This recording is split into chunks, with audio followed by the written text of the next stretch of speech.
Good morning. The May 6th Board of Education meeting is now in session. Please rise for the invocation.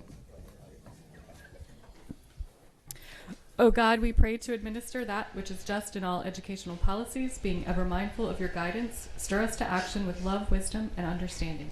The Pledge of Allegiance. I pledge allegiance to the flag of the United States of America and to the republic for which it stands, one nation, under God, indivisible, with liberty and justice for all.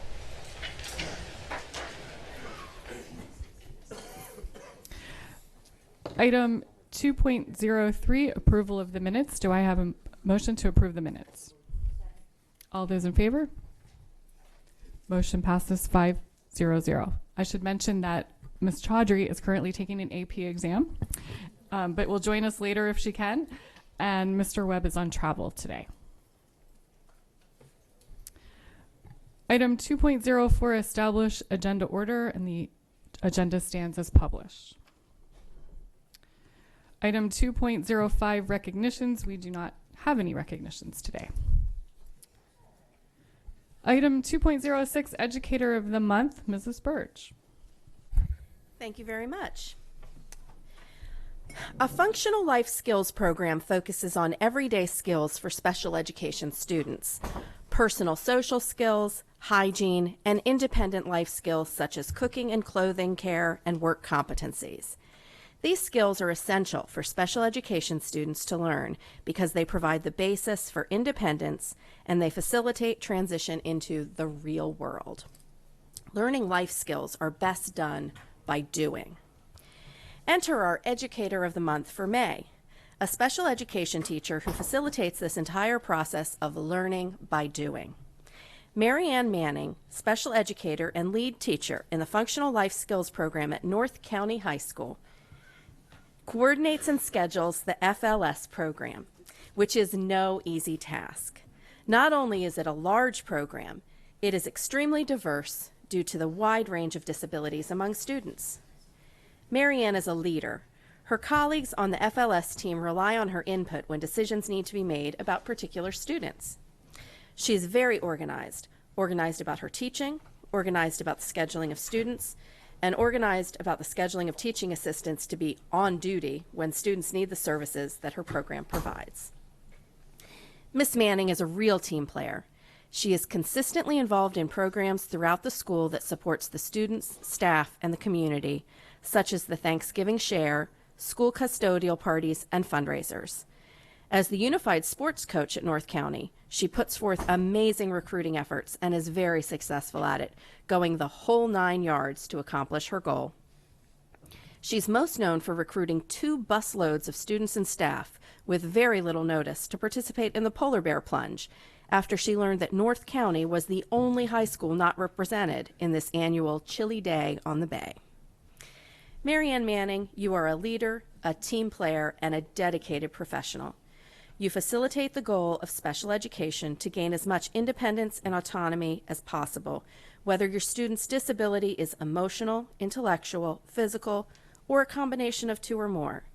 Self-determination is what you teach in your functional life skills program, and you are a most valued educator in our school system.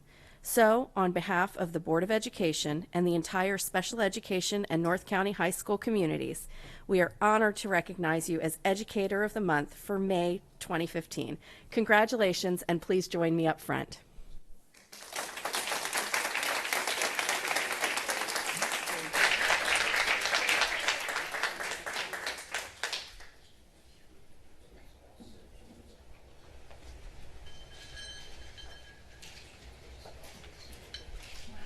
So I have for you a certificate and a bell engraved with your name. And I do need to ask you a couple questions. First, how did they get you here? They told me we were discussing the functional life skills department moving forward. I thought I was being fired. I absolutely did. And I looked around and I said, there's none of my FLS teachers here. Why am I coming to the, I did. I said, This is I no thought I was- scary place. This is our favorite part of the meeting. Oh my God. We love this. That's how I got it. And I was a wreck. But we're here to tell you how wonderful you are and how much everyone loves And you. honestly, you know, I was surprised. Look at me. So who did this horrible thing to you? Who's here with you? I'm here with my principal, Ms. Karras, and my department chair, Ms. Piet, and my Some people surprised you. my didn't they? daughter, and my boyfriend, and my friend Kelly. You had no idea. I had and no they all zero. knew. They all knew, and I kept saying, I wonder what it's about. And I'm Some good secret keepers. Well, congratulations, and thank you so much for everything you do for our students. Thank you. Thank you. Congratulations.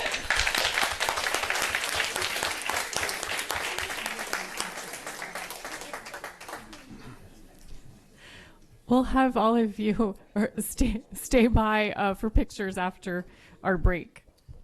Employee of the month, Mr. Jackson. Thank you, ma'am. Today's high school students are living in an exciting time with an increasingly diverse society, new technologies, and expanding opportunities. To help ensure that they are prepared to become the next workers and leaders in our society, every student needs support and guidance that helps them face challenges in life that will have a direct impact on academic achievement. The high school guidance counselor is a professional educator with a mental health perspective who understands and responds to the life challenges students face today. Secondary school counselors do not work in isolation. Rather, they are an integral part of the total educational program. Take Annapolis High, for example, a large high school with a diverse population and guidance counselors who have challenging jobs that are performed more efficiently and thoroughly with the support of our Employee of the Month for May, Carol Delaney.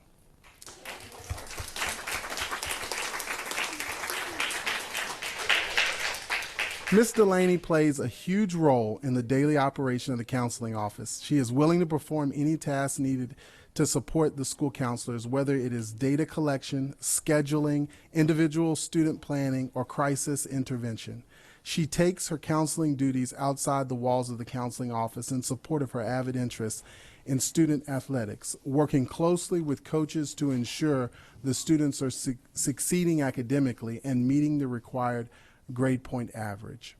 Carol Delaney is the face of the counseling office. When there were changes in the office recently, she was the steady force behind the counselor's work, making the transition a stress-free one.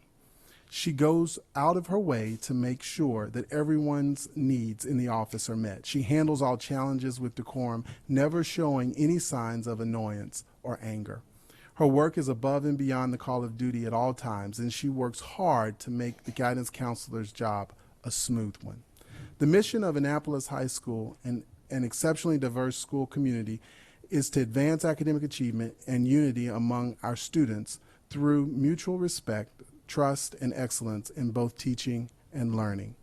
School counselors align their work with the school's mission through the implementation of a successful school counseling program, and you, Carol, are the heart of this mission.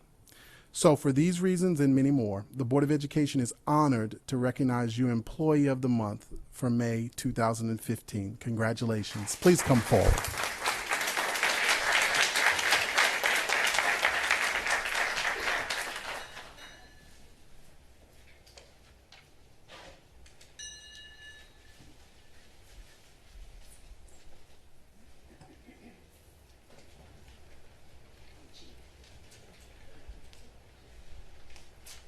So we have to ask you, how did we get you here today? I thought I was here to talk about counseling, secretaries, and our quarterly meetings. Okay, well that's good. And I see several folks came out. They did. Who all are they? Well, I have my whole department, I think, here. There's lots of people I know. My husband's here. PE's here. Well, congratulations to you. We have this wonderful Thank nice bill. thank you and this so wonderful much. certificate signed by our president. I appreciate that. And my wife absolutely approves. Oh, thank you. Well, thank you guys for letting me work at Annapolis High. Thank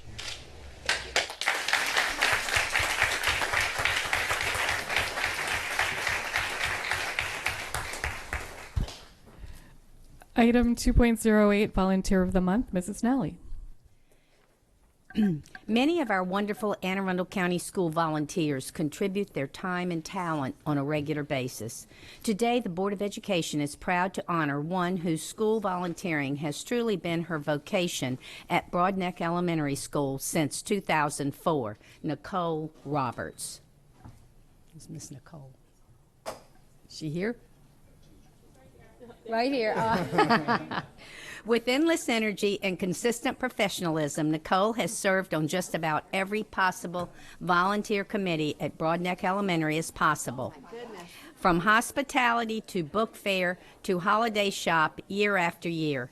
During most of her 12 years at Broadneck, she served on the PTO board. She was an inspiring president for 2 years. Then, when no one else stepped forward, Nicole decided to do it again for another 2 years. If someone has a question about PTO protocol, Nicole is quick to answer and always offers support.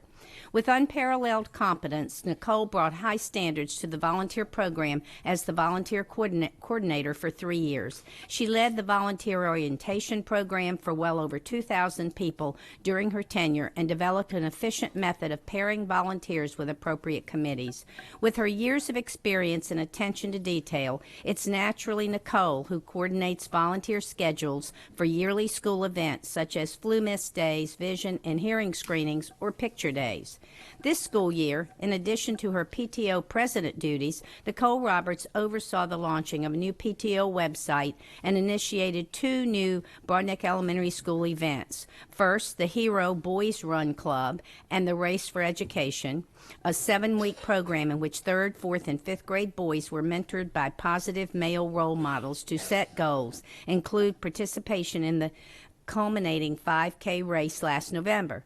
The new fundraiser, Race for Education, was a running, walking event for students and staff that brought in over $4,000 to the Broadneck PTO. With Nicole's golden touch, both successful events will remain on the BES event calendar for years to come. Nicole even serves as a classroom substitute. She's beloved by each of Broadneck's 730 students, whom she knows by name. Volunteer coordinator Jen Dunn writes, Nicole is an amazing gift to the Broadneck Elementary School and Arnold community. As she moves with her youngest to middle school, Nicole leaves a lasting legacy of a dynamic PTO and volunteer program. Thank you, Nicole Roberts. Would you please come forward? With great appreciation, I would like to present this Volunteer of the Month certificate and bell to you.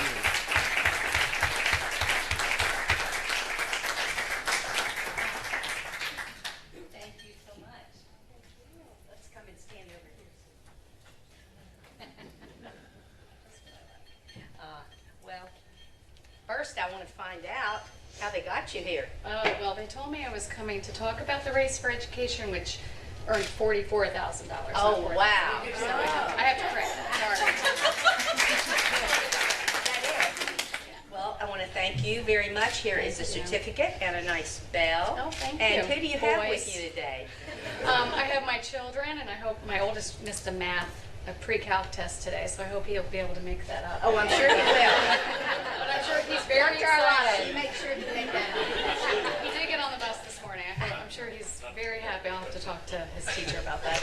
So I have my 3 children, my husband, and my father, who was a educator in Howard County for 30 years, and my 2 other PTO presidents from Broadneck Elementary, and the current PTO president at Broadneck Elementary, and the VP at Broadneck Elementary PTO of the PTO, and our principal, and my dear friend and the guidance counselor at Broadneck Elementary, Kim Bykar, and our outgoing secretary and hopefully future board member, Kia Chandler. So, how can you not be? You're well represented. Right, wonderful people, wonderful Well, people. thank you so much Thank for you. all that you do. I was an AP at Broadneck for 2 years, so I know the school well. Thank you. Thank you. Thank you.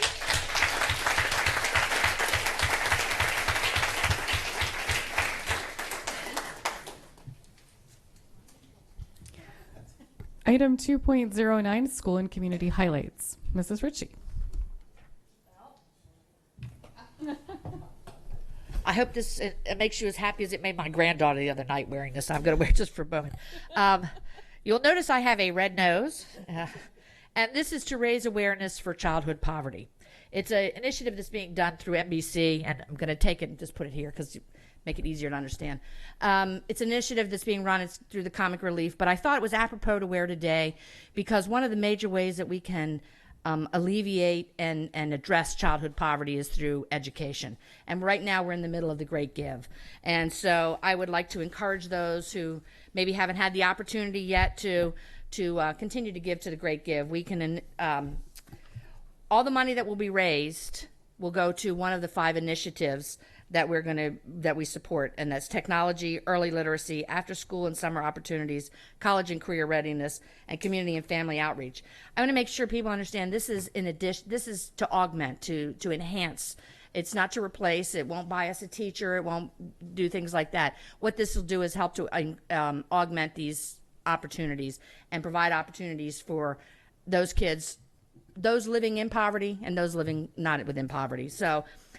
It goes until 6 o'clock tonight. It's put on by the Anne Arundel Community Foundation, and it's an online fundraiser. In case you haven't seen the multitude of tweets and Facebook postings that have come out from your schools, when you go on there, make sure that you indicate that your school that you heard it from your school, because then that helps to. They're doing some kind of contest and stuff like that, so that helps with that. While we want to raise as much money as possible for our children, our goal in the event is to have the most donors, because this gets us a $10,000 prize from the Community Foundation and from Greenberg Gibbons. So if we can take a look at the leaderboard, this is live. Ooh, this is exciting. Unfortunately, we are number 3. We have 209 total donors right now. So we want to try to get that higher, because we need to go above 400 actually. We have over 80,000 students and 12,000 employees. The lowest you can do is $15. It is all online. You can, that's what you can give. And so I'd like to ask people to ask their friends, and they don't have to live in Anne Arundel County. It's all online, remember. So they can just go to the Great Give site, go to our website, click on the little Apple there, and it'll take you right straight to it. It's very easy to do, and I hope that you'll take the opportunity to do that. So, in honor of childhood poverty, one more time, just to, if my granddaughter's watching, she just thought that was thrilling last night, and I'd like to talk that. And one other thing I'd like to do is also during this time talk about, this is the month that we seem to recognize everybody and everything, and this month is especially important because it is Teacher Appreciation Month week, and we want to take the opportunity to, I would personally like to thank all those who have chosen to become teachers and to work in our school system. We truly do appreciate all that you do for all of our students, and we thank you very much. Mrs. Birch. Thank you. First, I want to say it's also Nurses Appreciation Week, so thank you, Debbie, for being a nurse. The next thing I'd like to say is that on Friday evening, I had the opportunity to go to Arundel High School, where they dedicated their baseball field to Coach Bernie Walter. I want to say John Noon was there because he was an Arundel baseball player, so go John. Bernie spent 36 years as the head coach at Arundel High School. He won 10 state championships, 15 regional titles. He had a career record of 609 to 185, which was a .767 winning record, which is pretty amazing. In 2007, he was inducted into the American Baseball Coaches Association Hall of Fame, which is usually reserved for college coaches. He was only the third person from Maryland to ever be inducted into that Hall of Fame. And also in 2007, he was inducted into the inaugural class of the National High School Coaches Association Hall of Fame. So congratulations to Bernie Walter. The field had a beautiful sign with his name on it, and it was a great event. So just wanted to let everybody know about that. The other thing I wanted to mention was that, in case you didn't notice, there's only 5 of us up here, and that's a real problem. I hope none of us have to go to the bathroom when it's time to have a vote, because we won't be able to vote. I think that's a real problem. We only have 7 members right now. It's been almost 4 months since the governor came into office. He's had names for 2 vacancies for nearly that entire time. I think he got the names in February for our 2 vacancies. I'm very concerned, and I just wanted to share that with the public. I'm not concerned about who the people are. I'm concerned that there are people. I think our children deserve to have a full board of education that can carry out its business. And I think that we're doing a disservice to the children, to the people of this county, to not have a full board of education. We have one person who's traveling on business, and our student member is taking an AP exam. My daughter's been sick. If she had been sick today, I couldn't have stayed home with her. Or we couldn't have had a meeting. We would have had to cancel our meeting. That's a problem. The governor has a responsibility in the law to appoint our board members. There isn't a time frame given, but there's a responsibility in the law. If you're as concerned as I am, please go to his website and let him know that you're concerned and that you think that Anne Arundel County's children deserve a fully seated board of education, and please ask for him to act as quickly as possible. Thank you. Mrs. Nally. Last week, I attended the Scholarship for Scholars event, and which awards scholarships to many of our county high school seniors who earn the scholarships based on academic achievement. Many organizations provide additional scholarships, and I won't name all of them, but I do want to point out the retired teachers because it is Teacher Appreciation Week, and so I'm going to appreciate retired teachers. I'm one of those too. But this organization each year provides 3 $4,000 each, so that's $12,000 worth of scholarships to 3 Anne Arundel County students who profess an interest in and are going on to become teachers. And I think that's a great give. I really do, and it's been going on for many years. So my personal thanks. I'm a member of the group too, but I have to, say that. But I do want to thank the group for making such a huge commitment to the educating of teachers, especially of our own students who might like to become teachers and may not be able to pursue that. $4,000 is a substantial amount of money for these young students. So thank you so much. Also, yesterday, I attended with Debbie Ritchie and Dr. Arlotto Overlook Elementary School. We went to the kindergartens, and two of them, and we read they were published authors, and we read some of their publications. The students were absolutely wonderful. It was just the highlight of this week.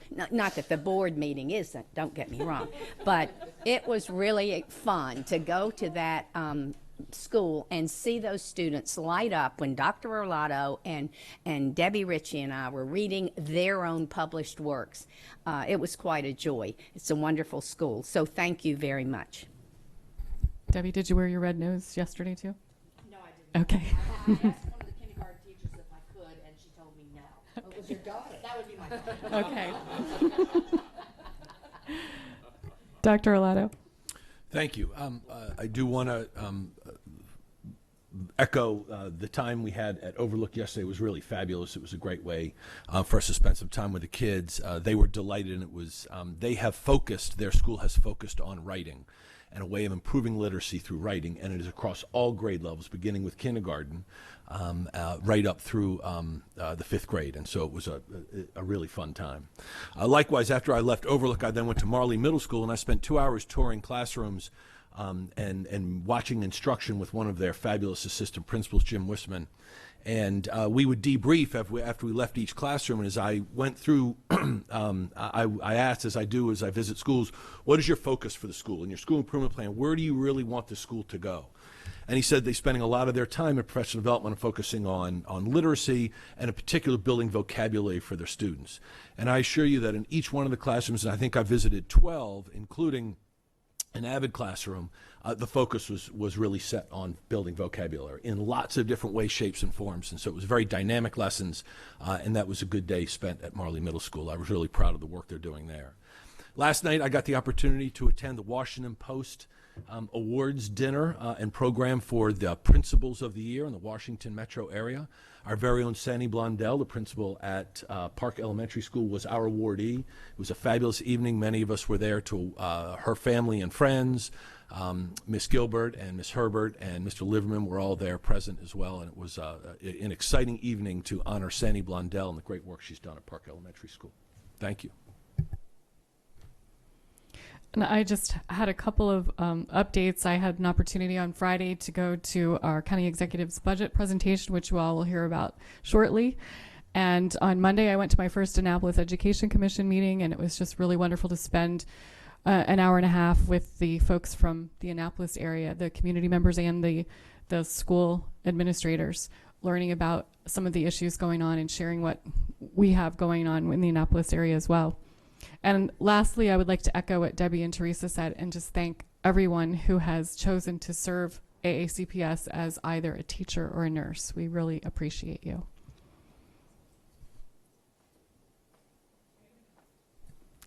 Item 2.10 is the CAC report. Do we have anyone from CAC here today? No.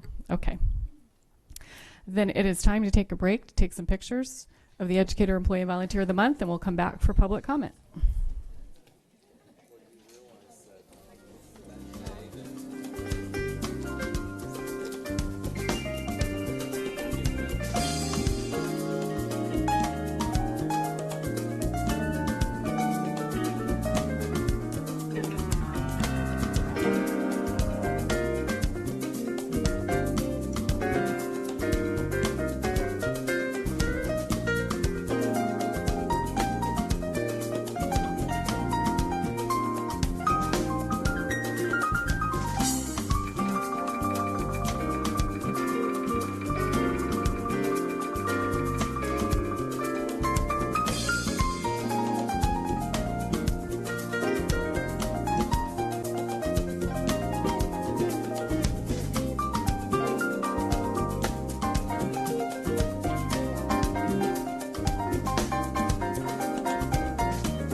The next portion of our meeting is the public comment portion.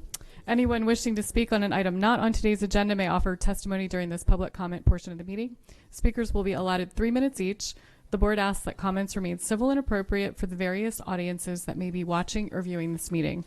Student-specific and personnel matters are confidential and cannot be discussed in this forum. The time is intended for speakers to voice their opinion and not necessarily as a question and answer period.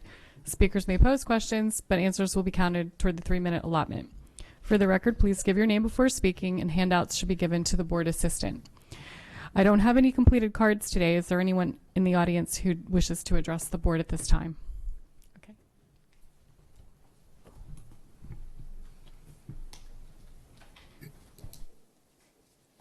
Hi, my name is Lisa Miller. I live in Edgewater. Do I need any other information from me? My question is that how is it possible that despite the county executive having gone on record in the Capitol that later school start times was one of his top priorities, and the Board of Education and the County Council both asked for funding in the transportation budget for bus routing software, that the funding is still not there? Okay, We have the same question. okay, so is the bus routing software is ready to be purchased, or no? There's an RFP on the street, but the county executive did not include it in his budget. Okay.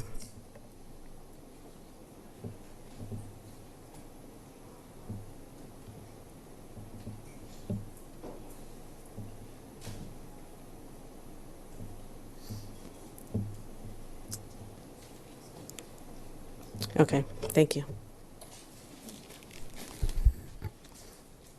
Is there anyone else that would like to speak? Okay. We'll move on to action items. Item 4.01, administrative personnel appointments. Dr. Arletto, your recommendation, please. Yes, ma'am. I recommend the personnel listed on the attached sheet be promoted and or appointed. All those in favor? Motion passes 5-0-0. Action item 4.02, personnel. Dr. Arletto, your recommendation. Yes, ma'am. I recommend the board approve the actions as stipulated on the attached sheets. All those in favor? Motion passes 5-0-0. Action item 4.03, the 2015-16 school year calendar revision. And we have a presentation. Dr. Arletto, your recommendation. I recommend approval of the revised 2015-2016 school year calendar as attached. Second. We'll have the presentation first, and then I'll take questions. Good morning. I'm Teresa Tudor, and I'm here today as the chair of the calendar committee. We are proposing several changes to the approved 15-16 calendar. The first is moving the 2016 presidential primary election from Tuesday, April 5th to Tuesday, April 26th. This change was needed because of the new legislation the General Assembly passed. Second, with regard to the inclement weather, the attached draft of the calendar continues to build in 5 days for inclement weather, and they would be used to make up the first 5 days if we did have closings. Any of the other days that are not needed for inclement weather closings would be subtracted from the calendar if we don't need all 5. Should more than 5 days be needed, the superintendent will discuss a potential waiver with the Maryland State Department of Education, making a decision on using specific days during Easter spring break as makeup days. Easter Monday, which while it must go before the Maryland State Department of Education's board, has never been denied if anyone has chosen to use that as one of the makeup days. And many, many counties have done this in the last several years. So there are some other options that we could discuss so that the wording has changed on that piece as well. Morning. For the record, Bob Mosier, Chief Communications Officer. The other piece that is changing, we're proposing to change in the calendar before you, is more substantive for parents. Builds in, superintendent is looking to move to a place where we have parent-teacher conferences in all 4 marking periods. This would be the first step in that. It would build in a parent-teacher conference day at all schools on Monday, February 22nd. So schools would be closed for students, and we'd have parent-teacher conferences. To accommodate that, we would move the end of the school year one day to Friday, June 17th, and then to accommodate the language in some of our negotiated agreements, the first day of the two-day semester break, which is normally a professional development day for teachers would be off. So that would bring them back into alignment in their calendar year. Then we would continue to have discussions about moving in future calendars to one parent-teacher conference in each of the 4 marking periods. The November parent-teacher conferences, as they have traditionally been held, would stand for next school year. Mrs. Birch? 2 questions for clarification. So those parent-teacher conferences then would be for all students now, not just the lower grades? Correct. Right. So high schools would be included? Correct. Okay. And the second question, so then the day off, there are currently 2 days off for students in January, and this coming calendar, the 2015-16 school year, 1 day off for teachers. We wouldn't continue to do that in future years where there were 2 days off for students and 1 day off for teachers, would we? We'd have to look at. We would probably we would build build the it in. calendar Right. differently. But given the time constraints with this, Okay. this was the So that's, the best way to okay, do so it. that's not going to be an Right. ongoing thing. Okay, those were my 2 questions. Thank you. Mrs. Ritchie? Just something that was just brought up, having to do with the high school exams. And I don't know how this all works, so just, bear with me just for a minute. So at the end of after the last day for teachers is the day that they're doing all the grading and putting all the grades and doing all that kind of things. Is that correct? Currently now, as It's it a stands- work day. It's a work day. Yeah, but the students aren't in the building. Right. Okay. They also So- have the afternoons as the work time too. Okay. But traditionally we have done that where we've provided that day for them to kind of like finish up that semester and then get ready for the next semester. Yes. And so if we take the January day into February, that's in that semester. So at semester break, there's traditionally 1 professional development day and 1 teacher work day. We're not eliminating the teacher work day. Okay, just the professional development Correct. day. Okay, so they still have the teacher work day So- so that they can prepare their classes and change their stuff and do all that. So Is they would that- have 4 consecutive days of 2-hour early dismissals, which are the exam days. Right. Followed by a 3-day weekend, followed by a work day. And between is that work semesters. day the day that they were having the conferences? No. Okay. No, So the that's- conferences are at a okay. separate Okay. time. No. Well, and Conference- that's The work day what I would was be just in trying to- January, the conferences would be in February. Oh, okay, okay. So they still have that day, it's just it's moved from where, Yes. instead of it following at the end of the 4 days, they'd have the 4 days, then we have a 3-day weekend, and then the day they one come day. back. Because as we looked at the calendar as it falls this year, we didn't want them to have 2-day weekend, bring them back for a work day on Monday and have off on Tuesday and then start classes on Wednesday. Okay, so that works this year. Correct. Okay, so they still have the work day, but it's just a change where it is. All right, thank you.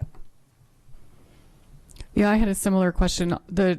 That Monday of January's professional development is typically the Monday after exams is typically professional development where they're not in their classrooms switching. I think one of those days is professional development, right? One of those 2 days. So they've only really ever had 1 day to be in their classroom to switch their classes over. Okay. And then I know that the original calendar that was printed said November 23rd to 24th, the schools closed for students and teachers. That was really meant to just say schools are closed for students. Correct, because there'll still be Students, and that has parent-teacher been conferences. corrected. Right.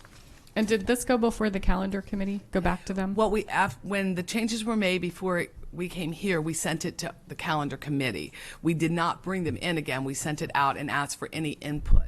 And the only input we got were changing things like the teachers on the 23rd, 24th, just more housekeeping on the actual calendar. So they were okay with the days? We didn't ask Adding for a that specific February. vote, but we got no negative feedback. Okay. I don't have any other board questions or comments. How about any public comments?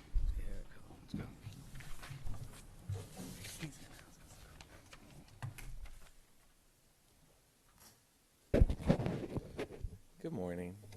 Richard Benford, President of the Teachers Association of Anne Arundel County. the calendar in 2015-16 that we're in right now says the 2 days schools are closed for students, professional development workday for elementary and middle school. So what is happening is I have a concern about the high school educators losing a workday in January that is needed in order to turn over for the new semester. During the 4 half days, educators are busy grading exams. On the first workday, educators are finalizing grading and inputting grades and preparing report cards and paperwork, especially IEP paperwork that goes with all of that. The second workday is used to turn over rosters and prepare for a new semester and prepare classes for the next day when students come. So I know high school teachers will have a difficult time with this change, and I strongly recommend that you do not do this. The alternate days are available in the calendar. MSEA Day is an alternate day. Also, students go 181 days in Anne Arundel County. That is not required by the state.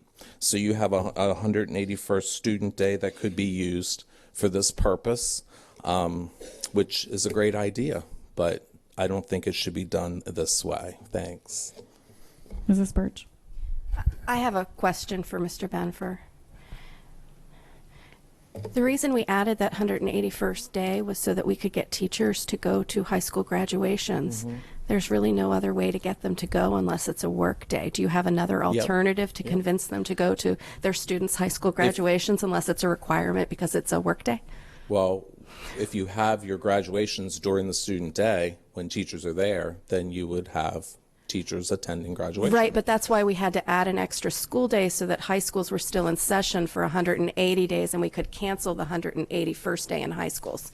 So you have school going on for 9th, 10th, and 11th grade, and teachers that teach the seniors, they can go and monitor, and maybe some of the ancillary people that are not in the schools all the time could come and help with that too. But most teachers teach all grades. There aren't very many teachers who just teach one That's a grade. logistic that you'd have to figure out. Well, and that's why we had to go to 181 days, was so that we could close the school so that the teachers would come. Because But honestly, really, you went to 181 days because one school's parent behavior and so forth was bad. So let's be honest, and you really don't need that day.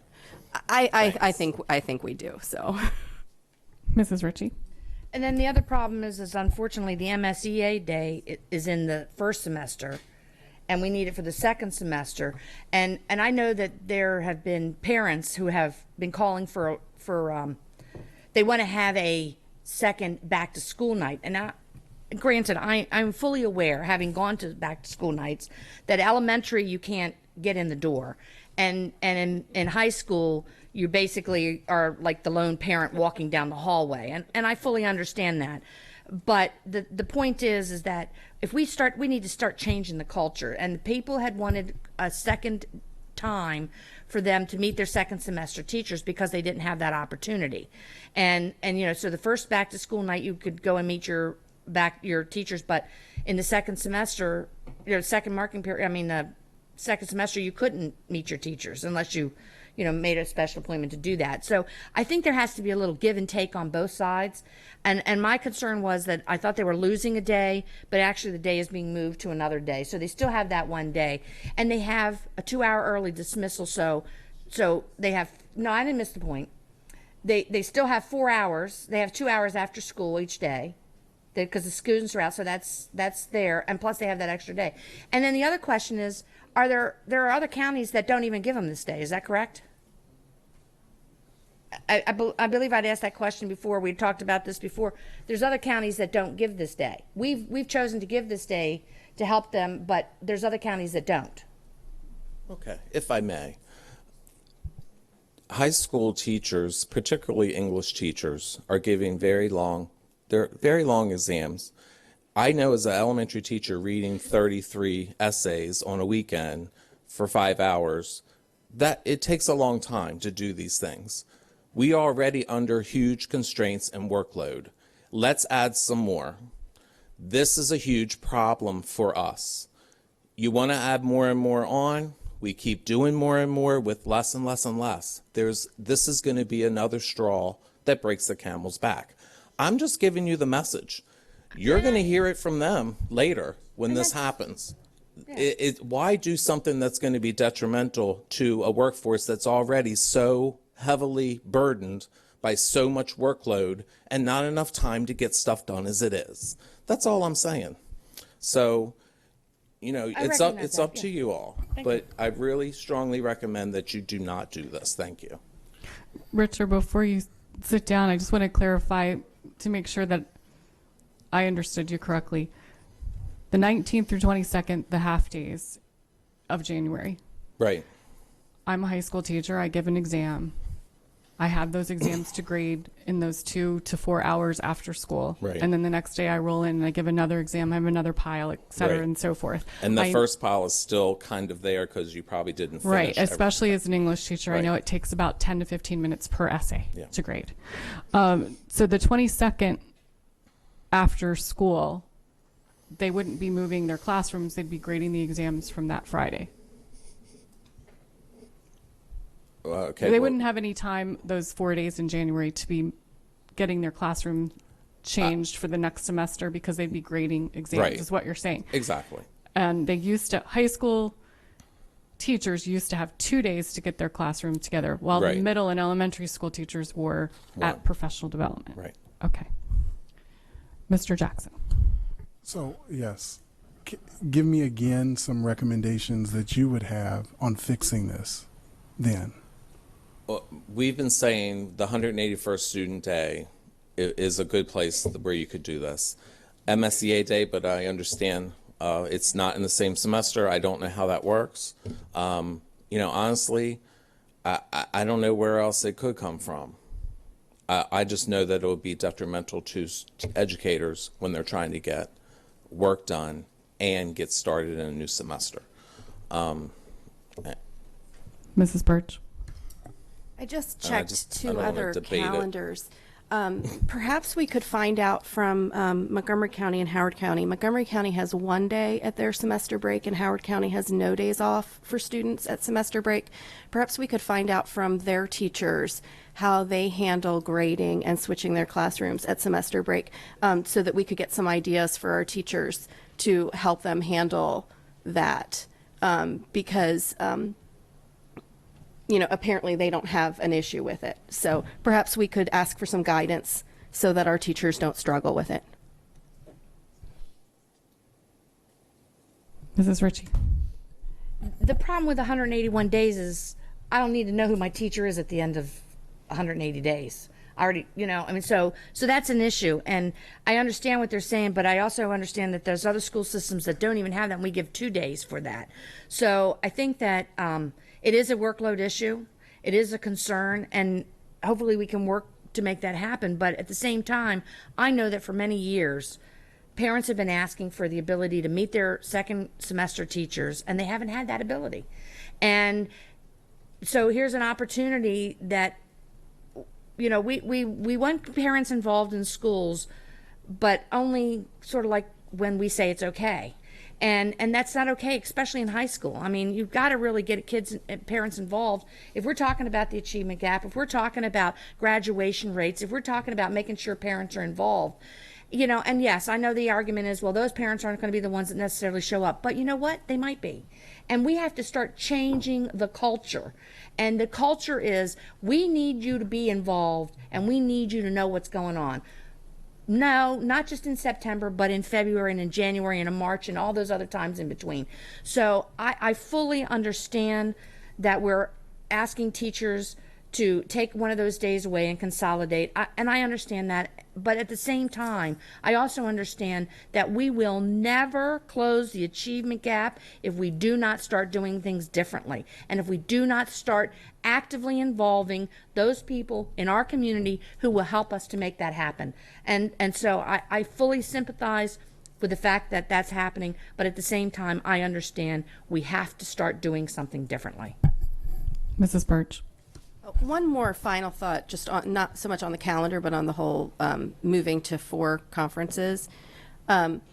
if we could look at our kindergarten teachers who already have 2 additional conferences, that maybe they wouldn't necessarily do all 4 conferences, because I can't see having 6 conferences a year I mean, that just seems a little excessive to have, because they do one in August and they do one in May already, and then they do the November one. So then if you're doing one in each marking period as well, I mean, it just seems like it might be a little overkill to have a parent in 6 times during the year. Just a thought to put out there to those that are planning this out.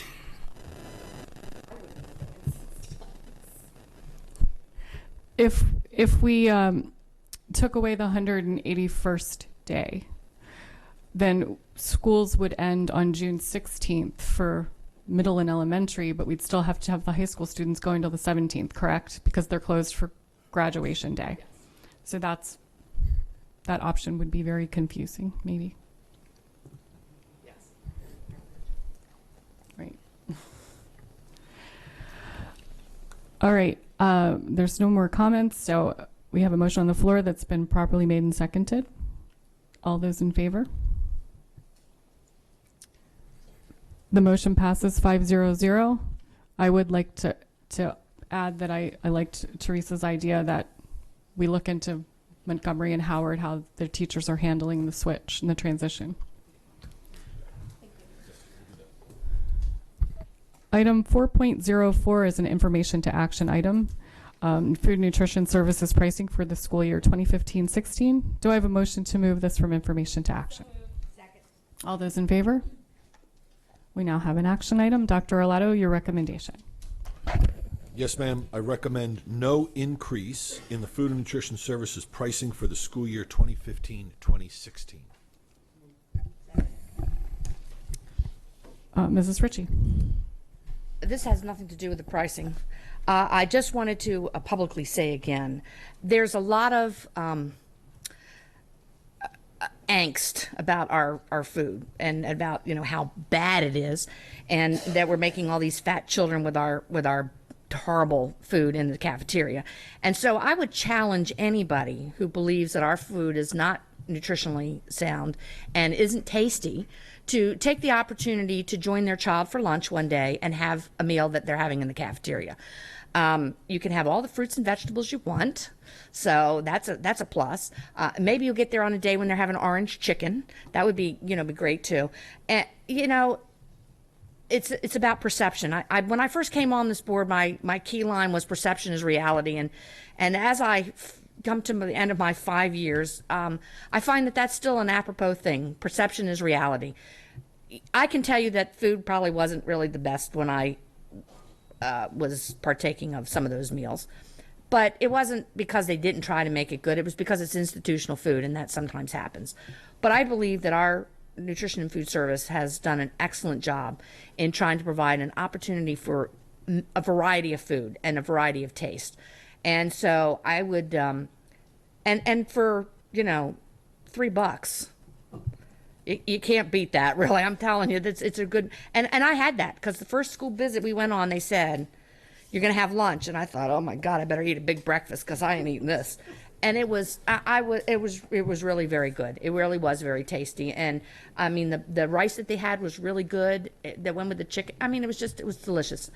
I know I say that over and over, but I really would challenge anybody who has not eaten a meal at the school to take an opportunity to do that. And because I think you'll see a world of difference. So thank you for keeping the prices low, and thank you for making sure that our children have nutritional sound meals. Is there any public comment on this item? All those in favor? Motion passes 5-0-0. Thank you. We now have 3 review items. 5.01, the AVID program update.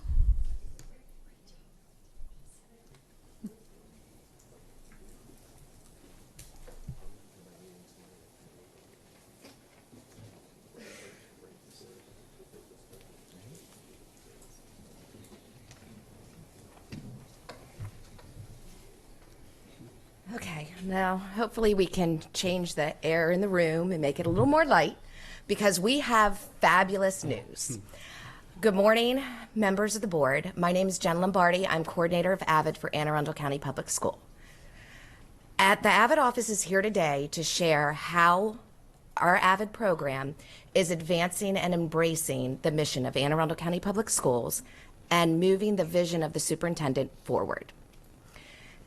It is because of your support and the county's support of the AVID program that students in the academic middle are supported every day in what they do. In fact, we are eliminating achievement gaps through targeted recruitment of historically underrepresented student groups, and then opening access to rigorous courses and supporting those students as they persevere through.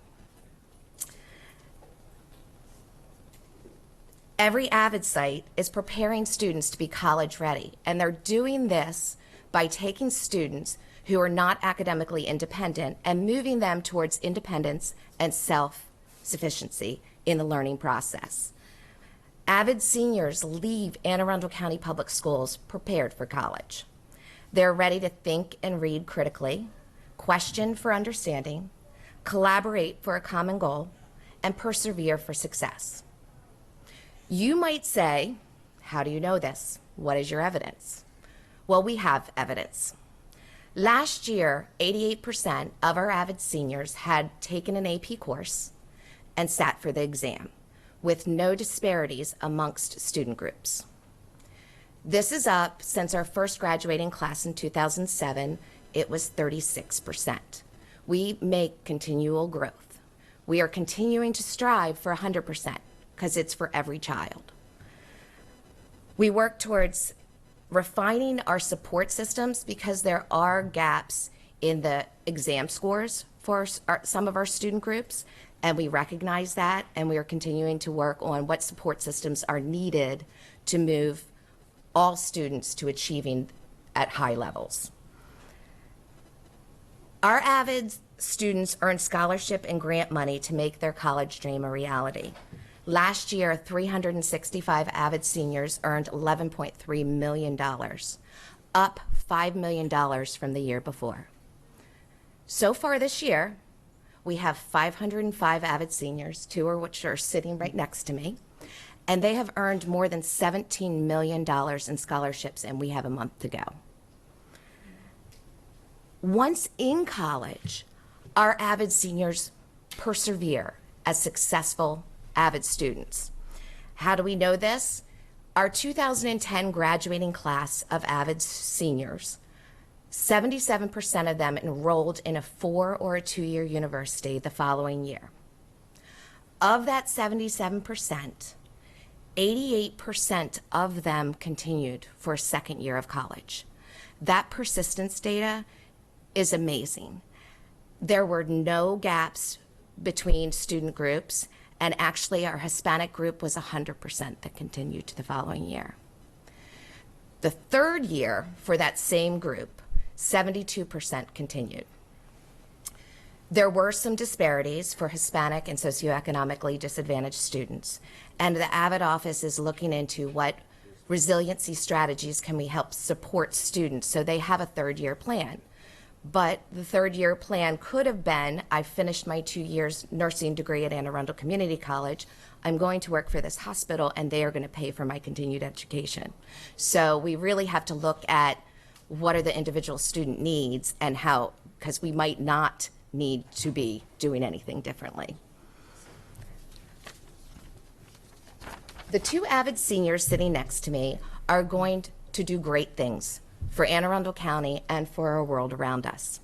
Jonathan Cogdale is a Gates Millennium Scholar. He's from Old Mill High School, and Tavon Algren is from Arundel High School, and Tavon has earned more than $90,000 in scholarship money to support his college dream. So I would like to have the students share with you. Jonathan. Good morning, members of the board. My name is Jonathan Cogdale, and I'm here to tell you about my AVID journey and how I've implemented the lessons I've learned in AVID into my academic journey over the years. I joined AVID in 7th grade. Miss Anderson drafted me in. I had some friends that were in AVID, and on my way to my next class, because we would leave from gym class and pass by her class. I would stop in there and talk to my friends for a little bit, and then she got used to seeing me, and she asked me if I wanted to join Avid. She asked me what my grades were looking like, and I was an AB student, still am AB, never miss an honor roll, and she had organized with my counselor that I get into the Avid program next semester, and I had been in ever since. In the middle school, what we really focused on, what was emphasized in our program was taking Cornell notes right, and learning how to problem solve with tutorials. And we all knew that what the importance of taking Cornell notes were, as we needed to make sure that we wrote down our notes first and then asked questions later so that we could emphasize what the lesson was about, and making sure that the essential question was there, making sure that for tutorials the questions were at least level 2, not level 1, not something that you can just find in a textbook, but something that you really have to think deeply about, and that also helps you retain the information as well. We would watch a video about Cornell notes to make sure that we're taking them properly, that we go back and make the revisions that we need to make, and any abbreviations, any corrections, any highlights, anything that we think should be emphasized before we take our test. And that carried on throughout the high school, and we started to emphasize more on the college application process starting our junior year, and we had written our essays for the Common App our junior year, and our teacher had stored them for us. So next year, when we came back our senior year, starting near the start of November, we had brought them back out, and we just added anything else that we had achieved over the summer or in the first few months of our senior year, and we had put that into their essay to make it more impressive for the colleges, of course. And Ms. Gordon, she really worked hard to make us experts in the college application process, and making sure that we didn't stray away from answering the actual question, because she knew, and we know now, that when we're writing the essays for our colleges, they want to know us as well as they can without us being in the room. And we know that they need to be able to make a character analysis of who they're letting into their school through actually answering the question. And it was emphasized that we have to make sure not to go off on a tangent, because it's really easy to do that, especially when you're writing about yourself, to not go off on a tangent and make sure that you're actually answering the question. And I applied to 18 schools, and I've been accepted into 15, and I'm leaning towards Misericordia University in the fall. I'm looking into going into nursing. They have a 4-year nursing program there, and I'm excited to start my academic journey in college.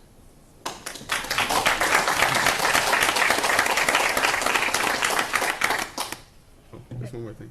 A couple more things I wanted to add is that with Avid, it wasn't just about Cornell notes, tutorials, and the college application process. It was also about carrying that out into the school. So in our Avid program, Ms. Gordon has set up an Avid House program. So we had house leaders, and they were the names of colleges in Maryland, and it was an incentive program. So we would have Avid dollars, and they had the faces of our teachers on the dollars. So we had 1s, 5s, 10s, 20s.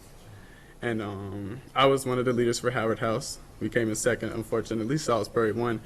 But it was to give us like Avid dollars. We got Avid dollars for stuff like getting honor roll or principal's honor roll, or getting accepted to a college, or receiving scholarship money. And we had planned a field trip at the end for the house leaders and the people who had participated in the fundraiser. We did like a bake sale type thing. And another thing that kind of strayed off of our Avid program is the Avid Mentor Program. Mr. Hansen is my counselor, and he's an Avid counselor, and he had set it up so that he took some leaders within the Avid program and helped the students. During advisory, we met once a week. We helped students that were struggling in Avid. Some of them were on probation, so we're working right now with them to get them back into the Avid program. And I'm one of the mentors, and it was really good to be able to be a part of that and see improvement in their grades. And we would look at their grade sheets, and we would highlight the things that we thought they could redeem more points on. And it was good that they actually tried, and we stayed on top of them, made sure that they used that time during pride period and after school to bring their grades up. Thank you, Jonathan. Trayvon? Hello, my name is Trayvon Algren. I am currently a senior at Arundel High School. I've been an Avid since I was in the 6th grade, and it's helped me tremendously. Going into Avid, I wasn't really sure what it was. I mean, my parents have heard about it before, and it was one of those things that, like, I wasn't really 100% sure, but mother was more so like, try it out and see if you'd like it. So I continued throughout middle school and high school, and just helped mold me to become a person that I never thought I'd become. Avid has helped with my organization tremendously. I wasn't really goal-oriented going into high school, but Avid has really helped me set high goals for myself, not necessarily getting into a college, but more so of what are you doing afterwards. I am second generation to go to college. Both of my parents attended college, but they had me at a young age, so it was kind of hard balancing college and a child at the same time. So there would be times where I need that help from my parents, but they didn't really have the answers for me. And there'd be times where, well, during the college application process, for example, where I would ask my parents for what are they asking for, or what should I put here, and my mom would swiftly answer, you should go and ask your Avid teacher. So yeah, it really helped with the college process and applying for colleges, and more so of sculpting you to be an adult and going to college prepared. Well, I have applied to not really a lot of schools.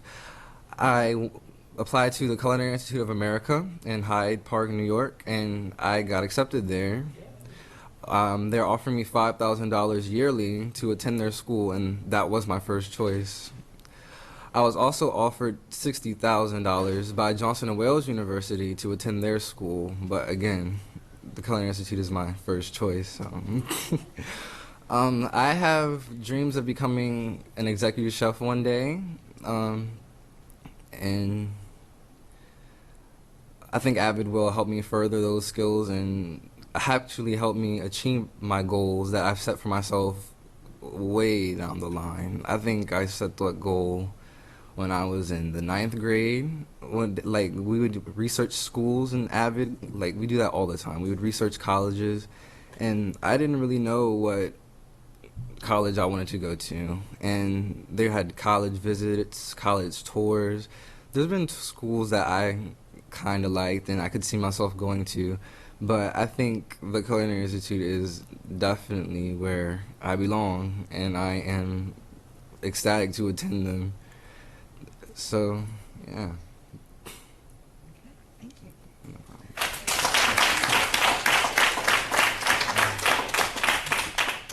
problem. We'd be pleased at this time to answer any questions you may have. Mrs. Ritchie. Yeah, of course. I love Avid. I think that I'm so glad that it's grown as well as it's grown in our county, and that we have two fine examples right here. A Gates Millennium winner. I mean, forget about it. It's just, that's unbelievable. And $90,000? Yeah. Your parents are over the moon right now, by the way. Yeah, they're real happy you're going to college, but they're real happy that you got all those scholarships. And the fact is that things change as we go on, and so to have this opportunity at this level, I remember in elementary school, at the end of the school year, cleaning out the school desk, and it was this one little boy, I remember specifically, and it was cram-packed. And when I emptied the desk out, it was the chronicle of the whole year. And now I understood why nothing got home, because starting in September all the way through. And so some people have natural organizational skills, some people don't. And some people just need a way to help to shape that. And this program is absolutely, I think one of the best parts about that is helping you to understand why it's important to organize. So glad you listened to Mom, because that just reiterates that Mom really does know best. But okay, but it helps you to understand.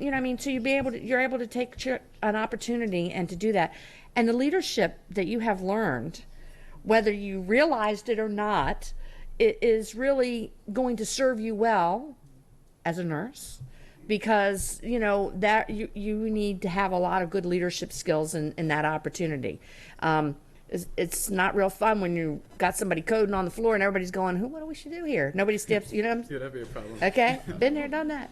So to have the leadership skills is absolutely essential, and what AVID provides. I'm sad that we can't open it up to more kids, because I know that there's tons of them out there that want to do that. But I think that this is an absolutely wonderful program, and one of the gemstones in the crown of the things that we do is AVID, I think, personally, because it does provide opportunities, and it helps kids and then young adults to realize what their true potential is, because sometimes we don't have people that can do that for us, but we do always have somebody in AVID. So I'm just thrilled, and congratulations to you both, and the best of luck in both of your chosen fields. Dr. Arletto. Thank you. That was fabulous. Thank you, gentlemen. Thanks for sharing your story. It's important for us to hear. You and your story and what you're going to do with your lives, and how we have somehow contributed to that is our story, right? We don't have a story without our students.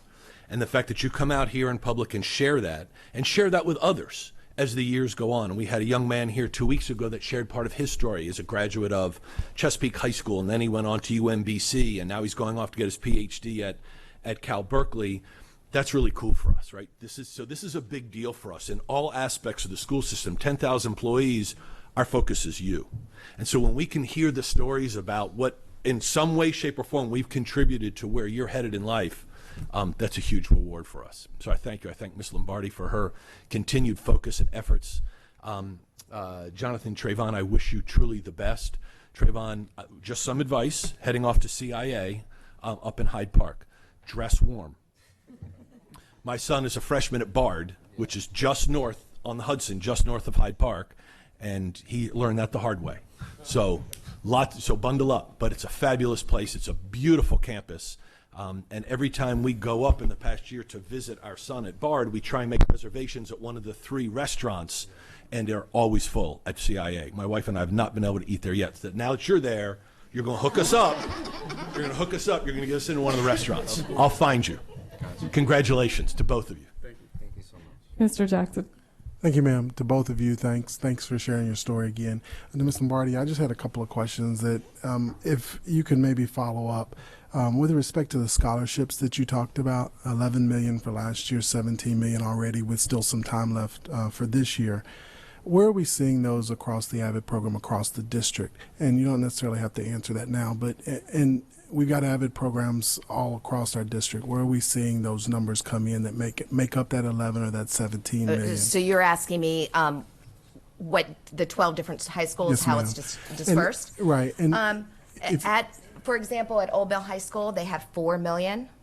And most of our high schools are up this year over last year. Obviously, if they have as much as they do. The large ones, Arundel High School, Annapolis High School has 2 million. Arundel High School has 1 million. Glen Burnie High School has 1 million. North County has above 1 million. I didn't have an exact number from them. Northeast has 3.9 million. And last year they were at 2.7 million. And Northeast has not one of the largest programs. It's a smaller. This is just at Northeast, it's 58 AVID seniors have earned more than 3.9 million. Old Mill High School, 73 AVID seniors have earned 4 million. South River, 46 have earned 1.5. Southern, 22 have earned 1.1. Okay. Does that help? Yes. Oh, absolutely. When we're out kind of talking to various folks, it helps to be able to capture. And I can send this data to you. Perfect. And then you mentioned some in your comments at the beginning. You said there's some persistence data that you have. Could you share some of those details? Not necessarily today, but maybe could you share some of that persistence data? Because it interests me very much so when you say 88% used the money of those 80 after they got through college or the first year of college, I think is what you were saying. 88% stopped, or 12% stopped using it after that first year, and then it dropped down after the second year of 70-something%. So 20-something% didn't use it. Maybe if you could quantify those numbers of people that are actually going out, and it's great we know, like for example, 11 million earned it, but I'm also interested in how much of that 11 million was actually used by those students as they went through the first year and second year of college. Right. Does that make like sense? Trayvon has earned 90,000 to go to the Correct. Culinary Institute. He would only be using around 30 of it. Right. Well, I think he said for the one that he's going to go to, he's only going to use 5. You've got 5 right now. For yeah, right. 5 times 4, 20. Right. Which is absolutely fantastic. I'm just kind of like we talk about all the AP work that we're doing here and getting students into AP. But I want to start to understand and peel the onion back about how many of those students are getting 3s, 4s, and 5s, as opposed to we're just getting them in to take an AP class. So same way with scholarships. It's great that we highlight we've got $17 million worth of scholarships for this year, and we may have more. I want to understand how much of that money is actually being used by our AVID students as they go into their first, second, third, and fourth year of college. Does that make sense? That makes perfect sense. Okay. Thank you. The difficulty, of course, will be it's become self-reported data. Yeah. Right. So Yeah. Yeah. we have to try and get a hold of the students, and they could call us back or not call us back. You guys are calling us back, right? Okay, good. So we've got 2. But so you understand. So that's part of it is when they leave us in the public school system, we can't get the data we would love to have to say as they go off from 2-year colleges to 4-year colleges, how they do, how they perform, what they do beyond that, how they use their scholarship money. It's all self-reported. We can reach out. But we don't have that sort of engine that we can sort of draw that data in from our graduates. It becomes difficult for us. Absolutely, and I appreciate that.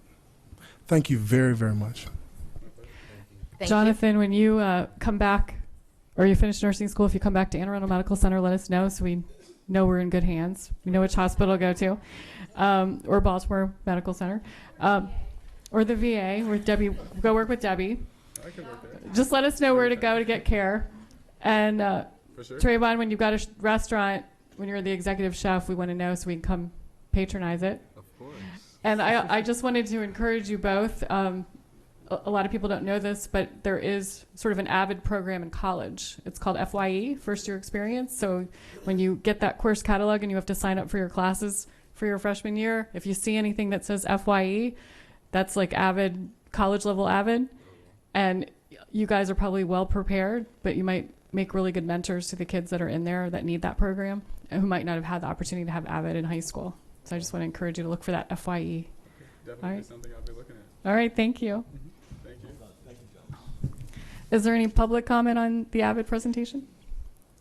Okay, Thank you. thank you. Thank you. The next review item is 5.02, the county executive's recommended FY 2016 operating and capital budget.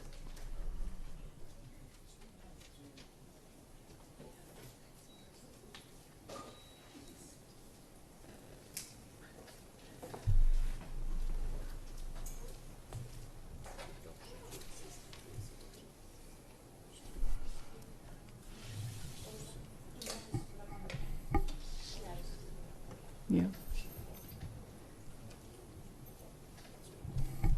Mr. Shaknovich. Good morning. For the record, Alex Shaknovich, Chief Operating Officer, here to present a brief overview as a review item of the recently issued County Executive's recommended FY 2016 operating and capital budgets. The budget as released on May the 1st, 2015 as required by the county charter. So I'd like to begin with a brief overview of the operating budget. We've taken the county executive's operating budget and distilled it down to this one-page overview that's up on the screen for your viewing pleasure. And let me simply orientate you to how the chart is laid out. So the top quarter of the chart speaks about revenue. And moving from the left to the right, you'll see that we concluded our FY15 year, or we will conclude it, with an approved operating budget of $1,062 million. When the board adopted its budget request this past winter to send forward to the county executive, the board requested a total operating budget of $1,103 million, which is a $41.2 million increase year over year from all sources, and that's inclusive of both restricted and unrestricted funds. The budget was released, the recommendation going forward to the county council by the county executive for the Board of Education then contained $1,080 million, or an $18.2 million year-over-year increase. Again, that's from all sources. So diving a little bit deeper on the revenue front, you'll see that the Board of Education from the federal government had anticipated and therefore asked for no increase in federal government unrestricted funding. The county executive's proposed budget does agree in that regard, so it's a match. From the state, when the board initially constructed its budget, as you may recall, we were operating under the budget that was released by the governor at that time. So we anticipated receiving approximately $4.5 million from the state of Maryland. Thankfully, through the General Assembly process and some negotiations at the state, the revenue, the unrestricted revenue for Anne Arundel County was increased from $4.5 million to just under $8.7 million, and that is in fact recognized within County Executive Shu's budget as well.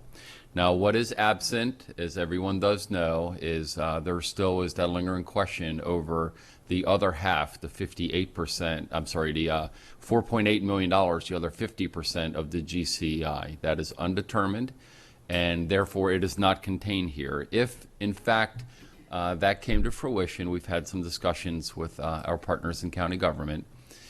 If that came to fruition and was released by the governor's office, and then we received notification to the extent that our financial folks and the state and the county's financial folks could certify, verify, in fact, that that money is really there.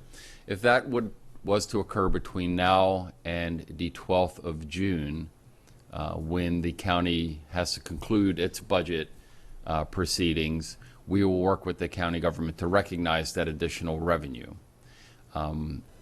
If it occurs at some point after the county council has struck its budget, then we would most likely have to go to the county with a supplemental request, supplemental funding request. But we do that each and every year anyway as we win grants that were not initially anticipated, et cetera. So we would go to the county at some point mid-year in FY16 to ask for that revenue to be recognized. Naturally, if it is not released by the governor at all, this is the number that will guide us for the year ahead. From the county government, the Board of Education requested an unrestricted funding increase of $39.1 million. The county executive's budget is funded at just under $12 million, $11.98 million. The rest is a match. He concurred, his recommendation concurs with your request in terms of local funding and the use of our fund balance. And then in the restricted categories, the county executive's funding recommendation, again, is a match with what you requested. So again, netting together on the revenue side, that is that $18.155 million year-over-year increase. So where does it go? That's the revenue piece. The rest of the page, the bottom three quarters, talks about the expense or the distribution side of it. And I'll simply hit the highlights and leave the details for you and members of the public. But of note, the Board of Education's adopted budget had requested funding of approximately $14.6 million to fund a step increase for those members eligible for a step increase, or a 2% COLA for some of the labor units that do not have steps at all built into their pay structure. So that was approximately $14.6 million. The county executive's recommendation has a 1% compensation enhancement placeholder. The manner and distribution of that will be subject to your guidance and your negotiations with the labor units and the superintendent's office for those non-represented employees. Going further down the page then, we do have another year of the mandated teacher pension shift. By mandate, we're required to send approximately $2.8 million to the state of Maryland to cover our local share of that teacher pension shift, and the county executive's budget does contain funding for that. The next notable item down below is the Monarch Charter Contract School expansion. As you know, we have a successful contract school that's operating in the Laurel area, the Monarch Global School, and they opened up with a K through 5th grade complement, and then they're scheduled in each successive year to bring on additional grades until they're fully rounded out at a K through 8 complement. So we'd requested $3.7 million to fund that contractual obligation, which we have with the children's school there at the Monarch School. That was not funded. And the rest I'll sort of group. You will see, beginning with the American Sign Language interpreters and then continuing down the page, there was funding requests for approximately 133.8 positions.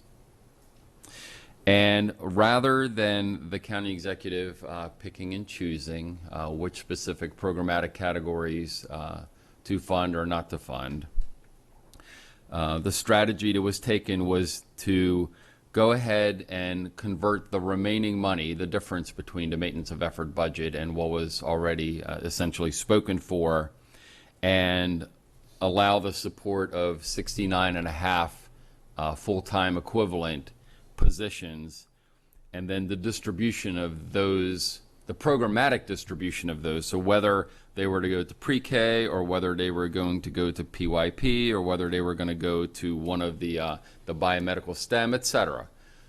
That distribution ultimately would be guided by decisions that this Board of Education and the superintendent make concurrently.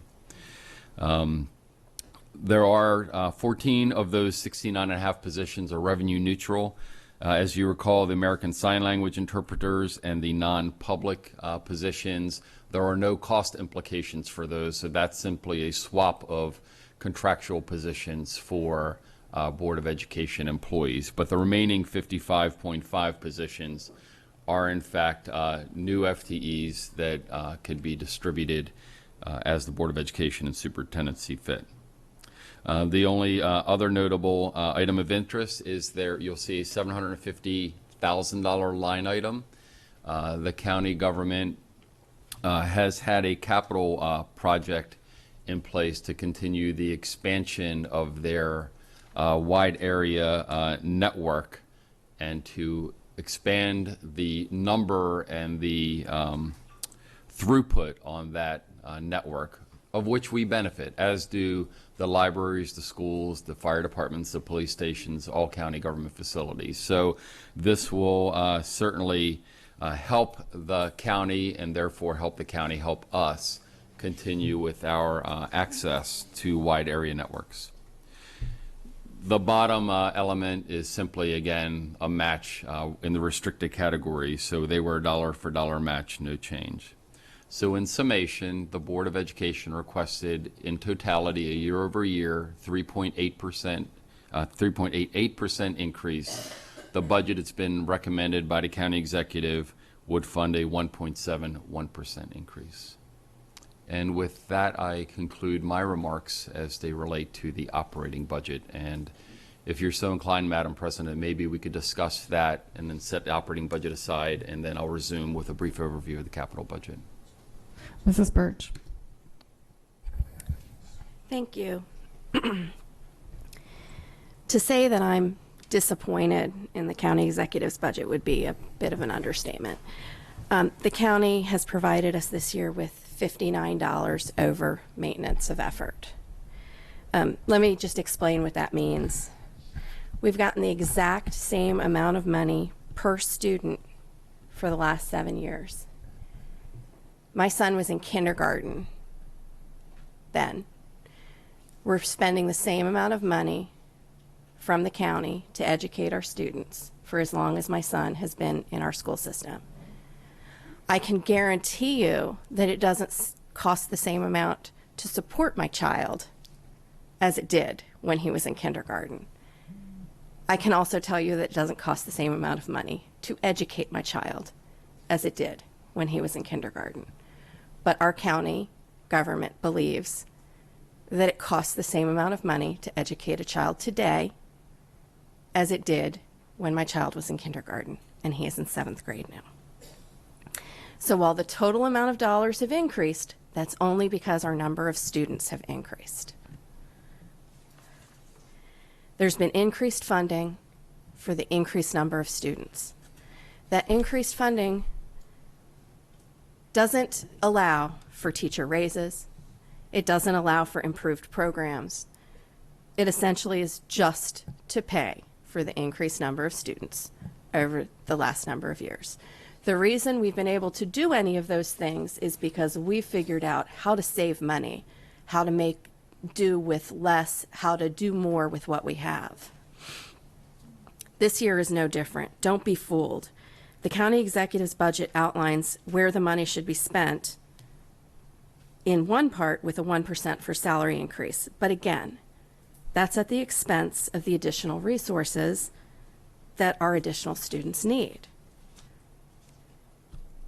This budget doesn't fund what we need. He said you can have, with this extra money, which is not really extra money, 55 of the 134 positions that you asked for. The other 79 you can't have. The positions that your kids need, you can't have. The bilingual facilitators, additional pre-K teachers, English language acquisition teachers, our EEE expansion teachers for elementary students that are bringing them up to do their work at a higher level, special education teachers, classroom teachers for additional enrollment, school psychologists, our Monarch contract school expansion, and the funding for an early start time that the county executive said that he supported. Our kids deserve better. All of our students deserve better. What disappoints me the most is that our $59 over maintenance of effort budget comes from a county budget that included a $19 million tax cut. I understand that a property tax cut was also a campaign promise, but I'm concerned that saving property owners an average of $100 a year is happening at the expense of our children. The other thing that concerns me is that our share of the state foundation formula went down this year because our county's relative wealth went up. The state's formula is based on a number of items, including our county's wealth and effort. Effort basically means that you're taking advantage of what you have in your county, your taxable base. By lowering our tax rate this year, I think we're going to get hit again next year because we're not taking advantage of our wealth. We lowered our taxes, so our effort has gone down. So this means our state funding will likely take a hit again next year, and our share of the state foundation formula will go down. Are we cutting our taxes at the expense of our kids? Is that $100 average worth losing 79 positions, 3 bilingual facilitators, 14 pre-K teachers for early childhood literacy, an EEO ADA compliance officer, 10 ELA staff, 27 EEE teachers, 6 PVA teachers, 1 PYP teacher, 5 special ed teachers, 4 early childhood special education teachers, 8 STEM biomedical education teachers, 33 teachers for increased enrollment, 3 technology support technicians, 2 high school psychologists, $1.2 million to start school later, and our contractual obligation to the Monarch Contract School. Is that $100 worth losing all of those things? I believe our kids are worth more. It's time to invest in our kids.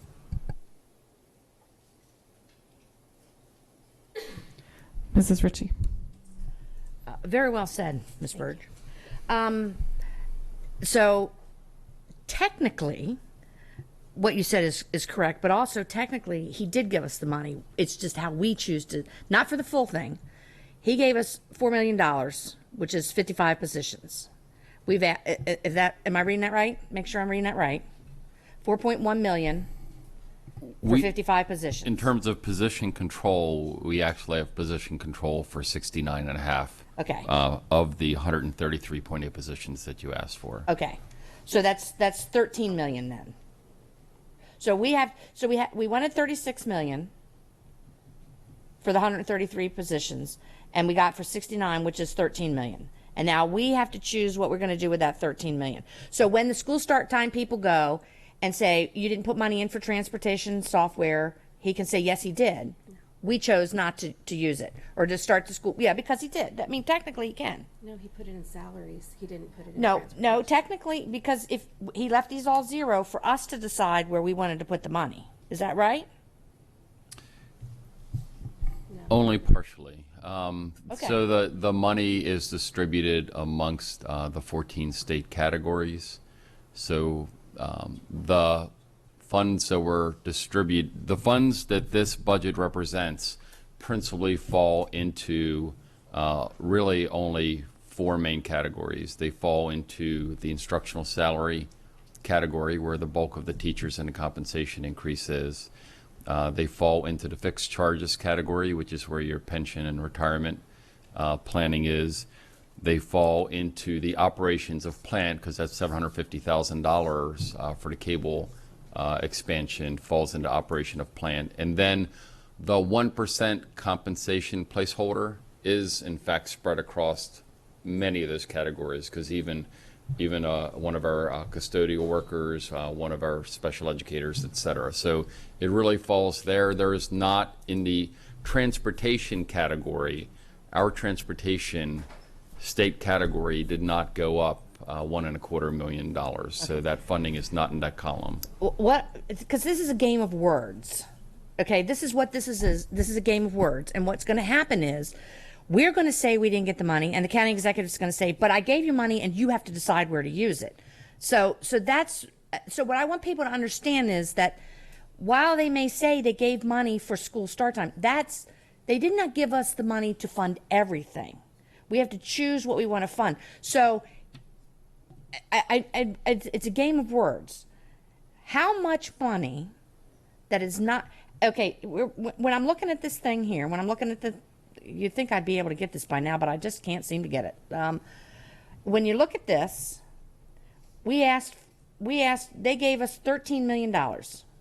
That's the difference between, we asked for $36 million was unrestricted, right? Yes, ma'am. So we actually got $13 million, and that 36, that helps to do some of the, no.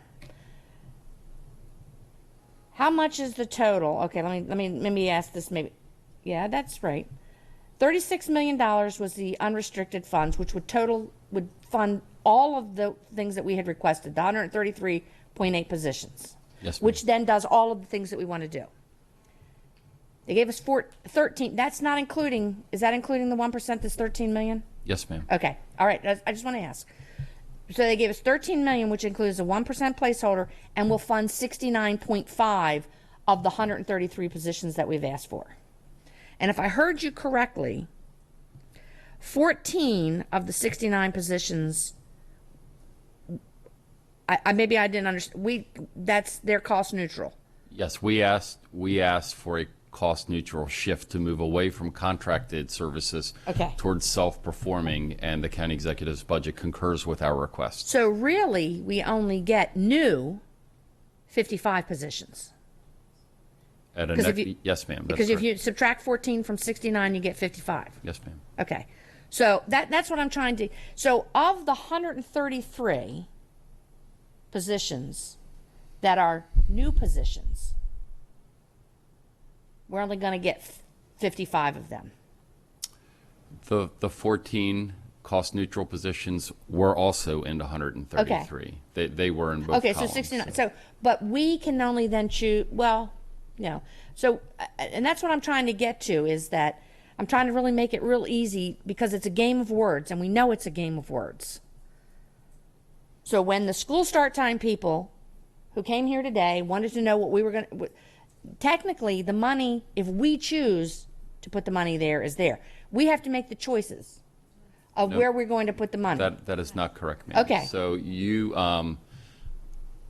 the state category for transportation does not have the funding in it to support Okay. the acquisition of, it does not have the additional money to support the acquisition of the software or the programmer or the start time. Okay, well, that's what I'm So trying to get we to. don't have the additional appropriation authority. I believe the intent from the Board of Ed, and if I'm misstating it, Madam President, you please correct me, but I believe the intent was to have that funding be funded above maintenance of effort, and then that funding above maintenance of effort be put into the state category for transportation to the tune of about $1.3 million. But we were only funded at slightly above maintenance of effort, but that category didn't receive that above MOE increase that I believe was the intent of the board when they made their initial request. Yeah, because when I'm looking at this right here, that's on this board here, transportation routing and contract pay software, we'd have to have one person. So we've asked for that person $738,000 for that. Okay, and then if you look down here, it says transportation contracts for later start time, $600,000.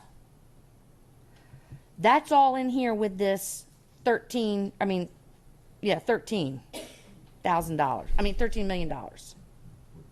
Right? Or is it in the wrong category? It's in the wrong category. It's in the wrong category for transportation. This is the piece of information that's going out to the public. So when the county executive is asked about that, he can sit there and say, well, I put it right here, look.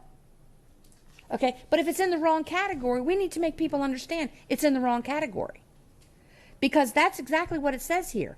So of this $13 million, these 69 positions, we're going to have to look in here and say, well, if we want to have 3 bilingual facilitators, that takes away from the 69. So now that leaves us 66, if that's what we choose to do with it. Because now we have to choose what we're going to do. Right? Yes, ma'am. Okay.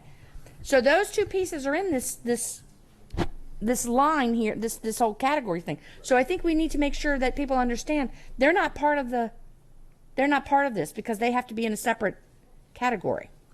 I would just, again, want to try to clarify something, and maybe I'm doing a poor job of it. It's not that it's in the wrong category.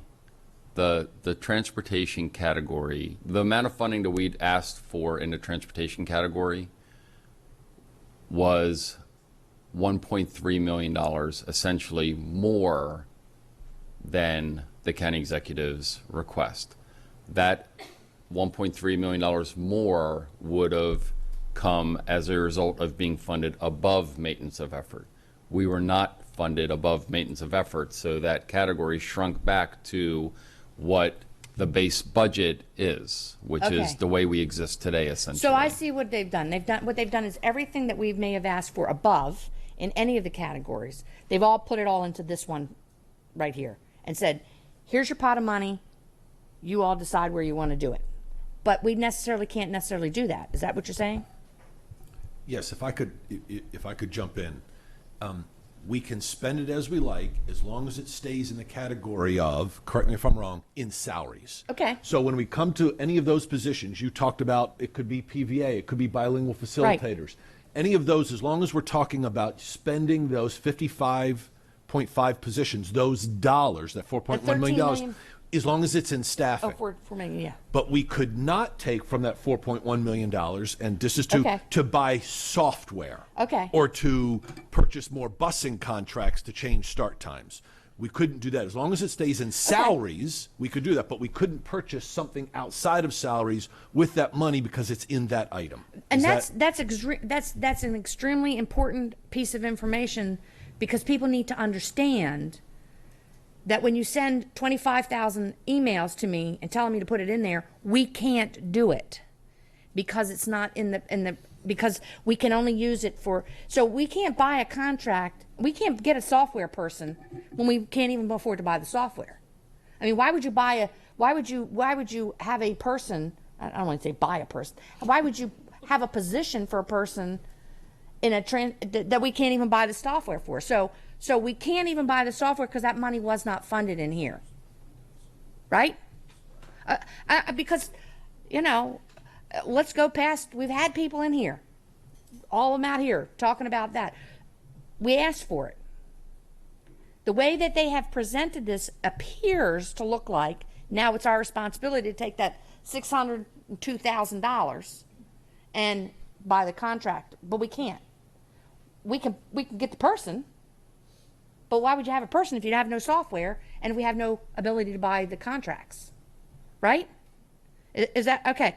I just want to be real clear about that, because right? We're going to get emails.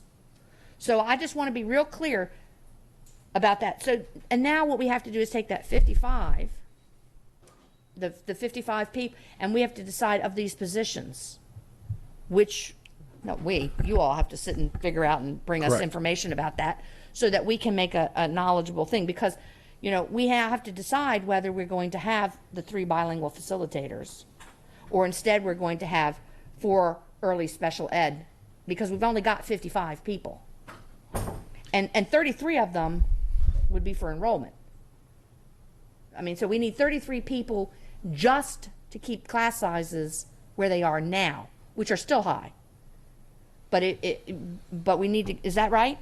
It is both. Sure. That is correct. And we said this publicly when we released the budget. We've had several conversations with Ms. Ritchie, so I appreciate you bringing it up. That 33 positions does not match the number we truly need to get to where we would like to have class sizes based on the 1,100 more students. Right. That was a conservative. We peeled that number back in order to make the numbers work and have a more conservative budget with That's why I regards said to our to keep request. them at basically where they are. And the reason I'm saying all this is because tonight at North County High School, the county council is having their hearings, because now the county council gets this budget and they get to put their fingers in here and do what they want to do. So at North County High School, they're hearing about this. I can guarantee that the people who are, that squeaky wheel, and I know I'm going to get hate letters, but I don't care. The fact is that we need 33 people to just keep class sizes where they sort of are now. It won't address any overcrowding. It won't address any. It just addresses the fact that we've got these more kids. What did you say it was? 1,100. 1,100. I thought you said 1,100. I just want to make sure I was right. Me and numbers. So I just want to make sure people understand, because when I go there tonight, that's what they're going to be doing. They're going to be asking for school start time. And the fact is that we can't even get the contract because we don't have the money. We can hire a person and they can sit there all year long and do nothing because we don't have the stuff. Okay, I'm done. Thank you. Mr. Jackson? Thank you, Madam President. We can be disappointed in these numbers, but as Ms. Burge said, all MOE is all we've gotten as a Board of Education. That's all we've received for the last 7 years. So to think anything different in our current environment is something that we ought to consider. We've gone through 3 county executives. We've gone through several county councils, and that's all we've gotten. Okay, that doesn't mean that we shouldn't express what they're not going to get, but this is just the start of the collaborative conversation that we need to have with our council members. And so, 55.5 is what they've put in the budget. So what does that get us? I need the administration to tell me what are the priorities of the 55.5? Once I understand what the priorities are of the 55.5 FTE edition, then I can start to have a collaborative conversation with my county council member and with other county council members to say, this is what we're not going to be able to do. This is not what we're going to be able to go fund because we don't have any more money. But it shouldn't be a surprise to anyone in this room that follows this conversation for the last near decade that maintenance of effort or short thereof, in this case this year, $59. Last year or year before that, it was $24 or whatever it was. We're not in this county going to receive some massive amount of money over maintenance of effort. It's not the will of the people that continue to put the certain folks into office. So, having said that, Ms. Burge asked a question that I wrote down. Very good question. Are we cutting our taxes at the expense of our kids? Facts are, if we didn't get $18 million off of a campaign promise off from the county executive, those dollars are not going to come to the county school system anyway. So the answer to that question is no, because the county council and the county executive are not going to fund over maintenance of effort relative to more than $59 in this county. So what we have to be able to do as a board, as a superintendent, as the administration, is to appropriately, very collaboratively articulate what we can't do. And so as I start that conversation here, starting tonight at North County, as you have mentioned, is I hope to have an understanding of what our county is not going to be able to go do relative to our school system without any more funds. And so what I would like to see is one, what we're not going to be able to do based off of the county executive's recommendation. I asked for the exact same thing last year. I didn't get it until after the county council struck their vote on now this is what we're not going to be able to go do. I'm hoping this year we'll be able to get that information relatively quickly so that we can start to have some of those conversations about priorities with our county council. And then the second thing that I'm most interested in getting, that I would like to see sooner rather than later, is this broken down in the 14 state categories relative to the board requested base budget and the county executive funding of that base budget and what he didn't fund by category, 14 state categories, so that I can also see, and I think it would help to articulate this amount of money is in personnel, salaries, it's not in transportation. And then we can have those conversations with our community, and the community can have those conversations both with the county executive and the county council. Because it's not going to change. Next year we may get $100 over maintenance of effort. But right now we're in a tax revenue cap in this county. That's where we are. Thank you. Mrs. Ritchie.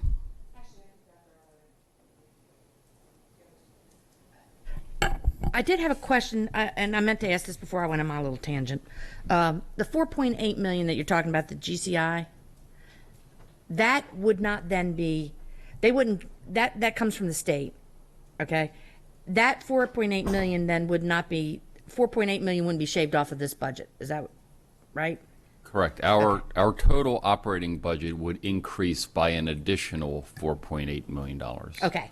The county could not go, just because we receive $4.8 million from the state, the county cannot go under maintenance of effort. So their funding would remain stable. We would simply, the state line would increase. And just to take a little stab at the reason we've been able to do what we've done is because our teachers have worked harder, because we've cut back in administration and people with support staff that we've needed to do. We've not filled positions that we needed to fill that would have not made it easier, but would have just made the days not quite as long as they are. And we have done a lot of, really sucking in and tightening up the belt to make sure that things happen, because we would do our children a disservice if we said, well, you know what, we can have PVA in middle school, but too bad, can't have it in high school.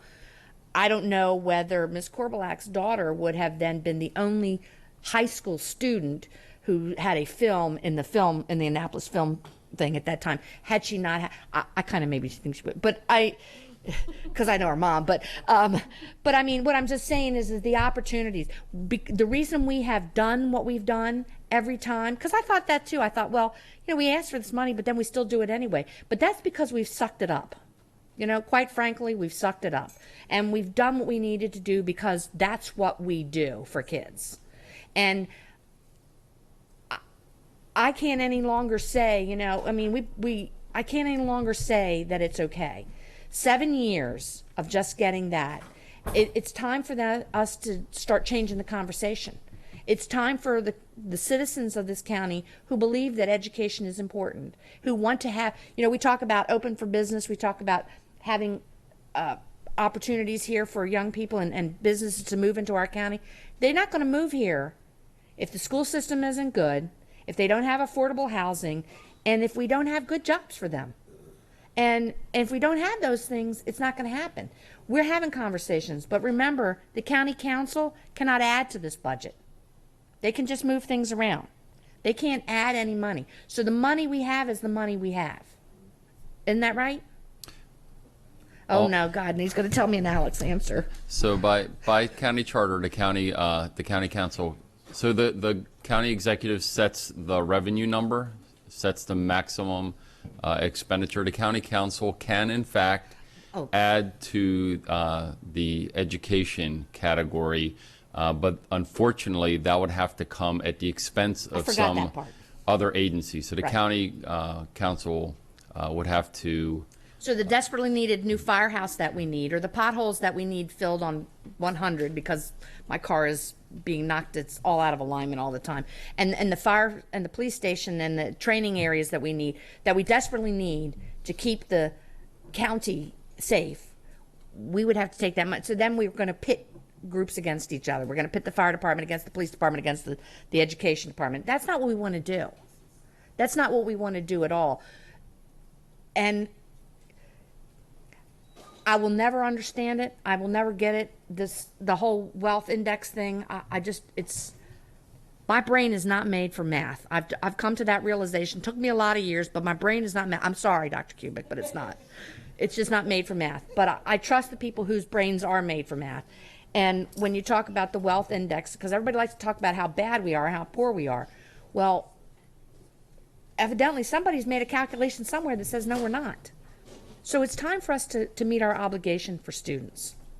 I'm going to stop. Mrs. Birch.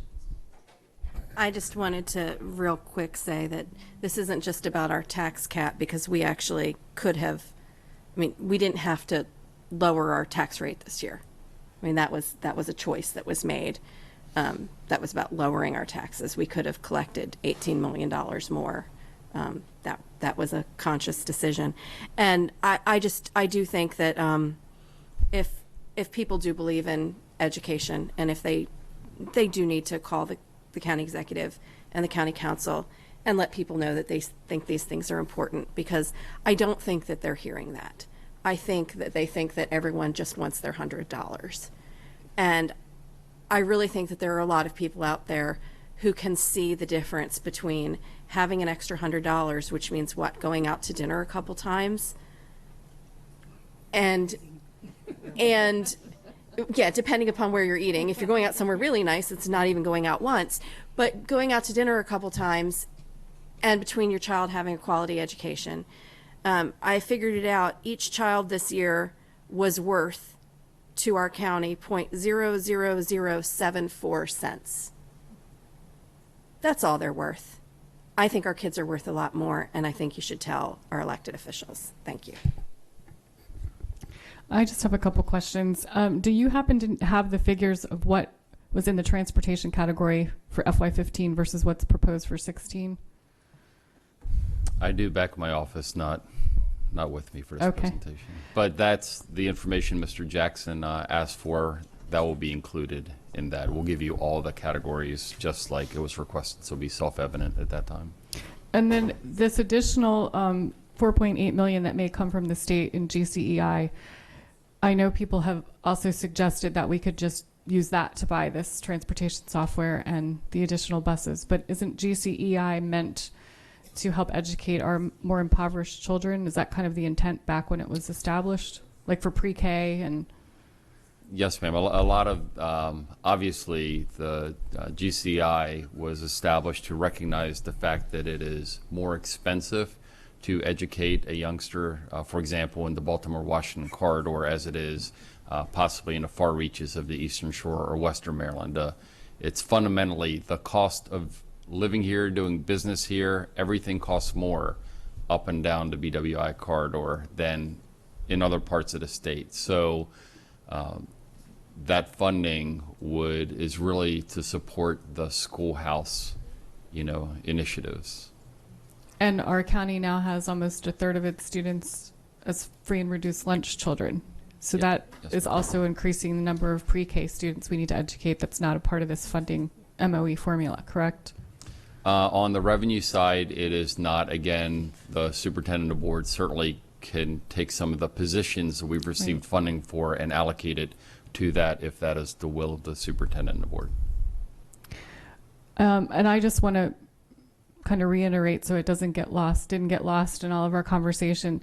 The media and the county executive office continue to portray this extra $12+ million as this pot of money that we can spend as we please. But unless it is put in one of those 14 state categories, we can't just spend it like we would our own checking account. We're not depositing it into a checking account and writing checks however we please. And as you stated, that money has gone into instructional salaries, fixed charges, operations, and plant. And that's it. This additional money. Essentially, yes. So we can't. Absent the 1% raise, because the 1%, I'm sorry, not raise, but 1% compensation placeholder does touch multiple categories because we have employees in many, many, many of those categories. Okay. So except for that, you're absolutely spot on correct. All right. Thank you. Mr. Jackson. Just to clarify, I want to make sure I understand something. The fund balance in the adjusted BOE approved FY15 is $20 million, but we requested $12.5 million. How much do we believe at this particular point? Now we're in May, and we've only got a month and maybe 20 days left in the fiscal year, school fiscal year. How much do we believe we're actually going to have in the fund balance? We're actually undertaking those calculations right now, and we will have that figure for you as we do each and every year at your very next board meeting. Okay. Okay, good. Thank you very much. It will be an agenda item on your next board meeting. Okay, got it. Fair enough. And then to answer kind of to give my comments relative to something that was said a few minutes ago from Ms. Ritchie, we have dug in and we found savings in order to do PVA expansion, STEM, all of these wonderful programs for our children. And you asked the question of, how have we done that over the last 7 years? The bottom line is we've led. At the end of the day, the county council is going to strike a budget, and we have people in this school system, administrators, principals, and so forth, that have led all 7 years in order to create the savings, in order to be able to do all the way down into the teachers in the classroom to do what they need to do to educate kids. That's real leadership. That's leadership at the staff level. That's leadership at the superintendent level. That's leadership at the board level. And I don't expect anything different when the budget's struck this year. And so, it's unfortunate that we don't have all the money that we want. But in anybody's family, you don't have all the money that you want. And so you learn to live within the budget that you have to live within. It's prudent. It's prudent. Thank you. Is there any public comment? My name is Tom Frank. I'm a resident of Crofton. I've sat here and tried to understand and listen to the discussion about the budget.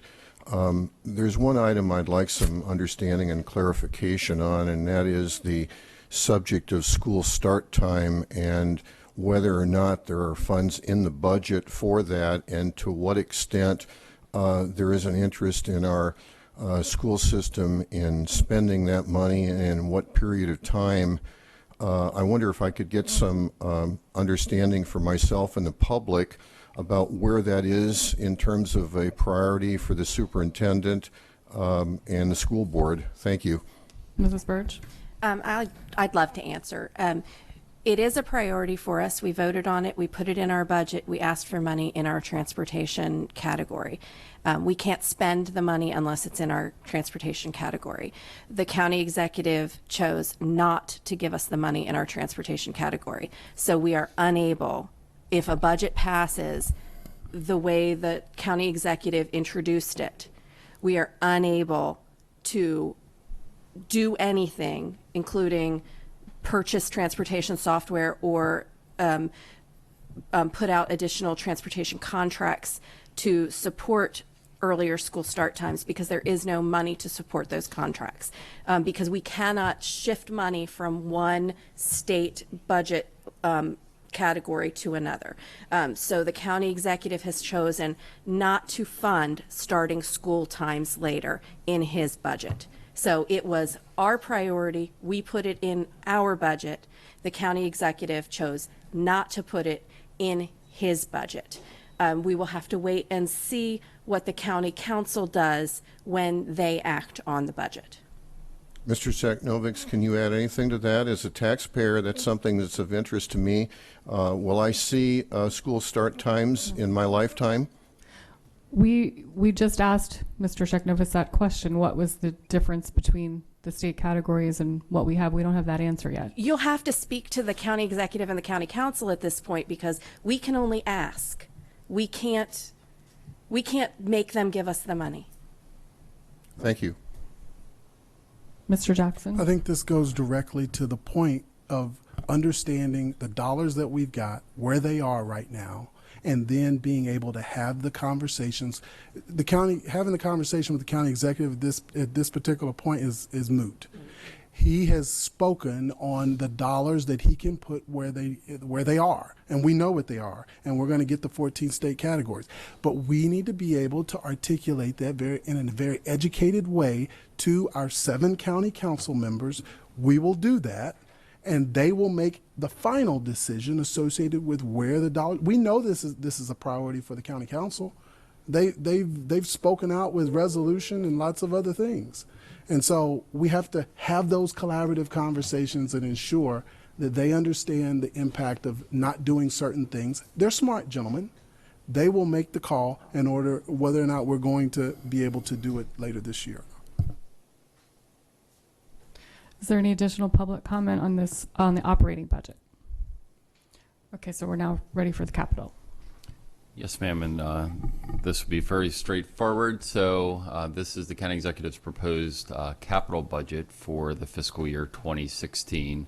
And again, just simply to orientate you to the page, it's listed in the priority order that was established by the Board of Education, number 1 through 31.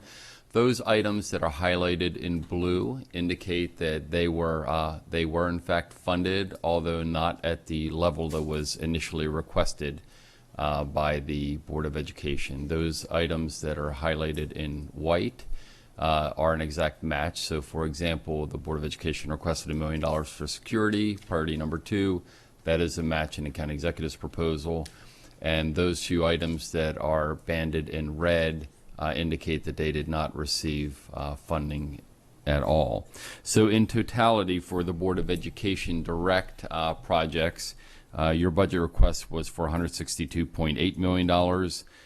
The funding level for Board of Ed projects contained within the county executive's budget is $151.1 million. There's an additional $250,000 that goes to the Department of Public Works to assist in school off-site sidewalk construction. The only other item of note is that as you recall from the state of Maryland, of that $151.4 million in total that is allocated for the benefit of the Board of Education. Approximately $37.1 million of that is coming from the state of Maryland, with the balance coming from local government funding. And with that overview, Madam President, I'll entertain any questions you and your colleagues might have. Mrs. Ritchie?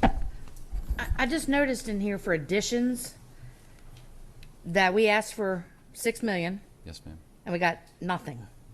Yes, that is. How will that impact us? Well, that is on purpose, actually. So we had requested funding for the construction of 2 gymnasium additions here in the county.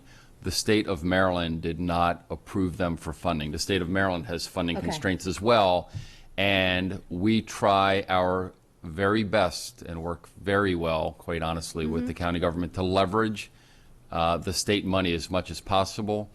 And when the state budget did not include funding for those 2 gymnasiums, it simply made no sense for either the Board of Ed or the county to put county dollars.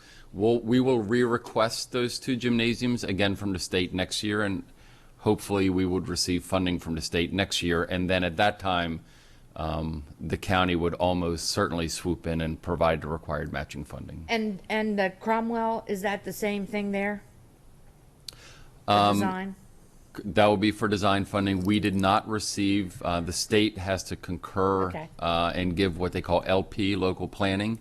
The state's approvals did not contain local planning for George Cromwell, and therefore, as a result of that, similarly, that will be re-requested next year, and we will work with the county government. And again, to their credit, no single state dollar was left on the table. Yeah. The county government very meticulously ensured that they applied their dollars exactly where they needed to be to maximize every single state dollar that was heading towards Anne Arundel County government, Anne Arundel County schools. If this, I mean, basically, the state's not, the county isn't going to say yes, they're going to do it if the state isn't going to put their piece of it in, because we can't start down the road of doing something and then the state come through and say, well, no, we're not going to do that, and now we're vested, because we do get, everybody likes to pretend it's 50%, but it's not really 50%. Again, that's a whole word thing, but that's not the county government. And the reason I ask is because in here some places they're about for studies for Crofton or a 13th high school, and about Old Mill. That is not in the Board of Education's budget. That is, the funding county's. for that is in the county government's budget. And does that have to go through the same thing, like for the state? That planning money or that initial feasibility study funding does not have to require state approval. You need state approval when you get to the point of designing and constructing a project. Anything you do prior to that does not require state approval. Okay, but don't we sort of have the nudge from the state that says we're going to look favorably on this? I mean, like for the George Cromwell design, we've already done the feasibility study. We've done a feasibility study for all 5 of those elementary schools: Manorview, High Point, George Cromwell, Right. Jessup, and Arnold, and the state has agreed with the findings. With your vote and your recommendation, the state has agreed with your plans for all 5 of those schools. We just didn't have enough money. The state didn't have enough money to go through that, but we wouldn't have put them out there if we didn't sort of. I mean, this happened because, I mean, that's what happens sometimes, and we had changes, and so what I'm asking is that we have not put forward regarding Old Mill and any additional high school. We haven't put that information to the state and said, you know, this is something that we're looking at this point. The Old Mill project is in our 6-year plan. The state is aware of that. We've provided them data and information, but it is an out year, so we have to telegraph to the state what we are planning on doing. Okay. So we give the state a 1-year CIP, and that's what's acted upon every year. That's what's before the state and the county right now. We also do tell the state what we have planned in those next 5 years. Old Mill is in that plan, so the state is very aware, and we've had extensive discussions with them about Old Mill. But a a school for a high school in the Crofton area is not contained in a board-approved 6-year plan at the moment. And don't we have that MGT study coming out? And that's supposed to come like in August, September? Yes, ma'am. Okay. And so the county executive's office decided to put Old Mill further, bring it in further. I mean, move it up. No, ma'am. The county, it's my understanding through conversations with the county government, Old Mill is a very complex project, and in their estimation, and there's a lot of validity to it, to spend some upfront planning money to study not only the Old Mill property that we own, but possibly other properties around that area that could support school construction. We have some complexities. Old Mill is in the flight path of FAA/MAA, Maryland Aviation Authority. So doing some of that upfront money, upfront engineering work to find out what parts of the property can be built on. Are there any environmentally sensitive areas? Are there any specimen trees that cannot be removed? Are there any streams? Are there any flight path restrictions? So this would allow us to, at a very cursory and yet smart manner, study our Old Mill property and other properties around the area, so that when we do get to the point of doing Old Mill, we've already done a lot of that legwork, and we don't have to spin our wheels going down a path that may not be viable. Well, and I want again, it's again for clarity and to let people understand. They didn't take these $6 million and the $2 million, and I don't put my glasses back on. They didn't take those two monies and move them someplace else. Basically, those were not funded by the state, so therefore the county didn't put their pieces in yet, and we'll go back to the drawing board for those. Correct. They weren't moved, that money wasn't moved to someplace else. The county did, as they do every year, an excellent job. In my estimation, technically speaking, they did an excellent job with that capital improvement budget that's before you, to make sure that every dollar is applied as efficiently as possible. Okay, thank you. Mr. Jackson? Yes, ma'am. Thank you. I would like to just start with thanking our fiduciary authority for the recommendation of $151.4 million. It's not perfect, but it's dollars that will be well spent from a capital perspective to help our children. And so I'm very, very appreciative of getting over $150 million for our kids, at least the recommendation from the county executive. Relative to the local planning piece of George Cromwell, can you just explain quickly why did the state then jump over, your Jessup or jump over George Cromwell for your Jessup and your Arnold and other schools that were there? If it was just purely a money piece and we have our priorities and we transmit that forward to the state, why did they decide from a local planning standpoint not to fund it? I can't speak for the state, but if you allow me to speculate, I believe it's because George Cromwell is a school that's under capacity. The others are over capacity, so possibly that went into the calculus of the state when they're looking at prioritizing certain things. But again, I would fully suspect that this Board of Ed would re-advocate for George Cromwell next year. The state has spending affordability limits, just like the county government does, and they try to fit the projects into their spending affordability models, and ultimately, not everything will fit inside of the model. So they have some sort of internal prioritization algorithm. We don't know what that is all the time. We don't get to see that, but I do know one of the factors that everyone has to consider is Cromwell's under capacity, and that might have been it.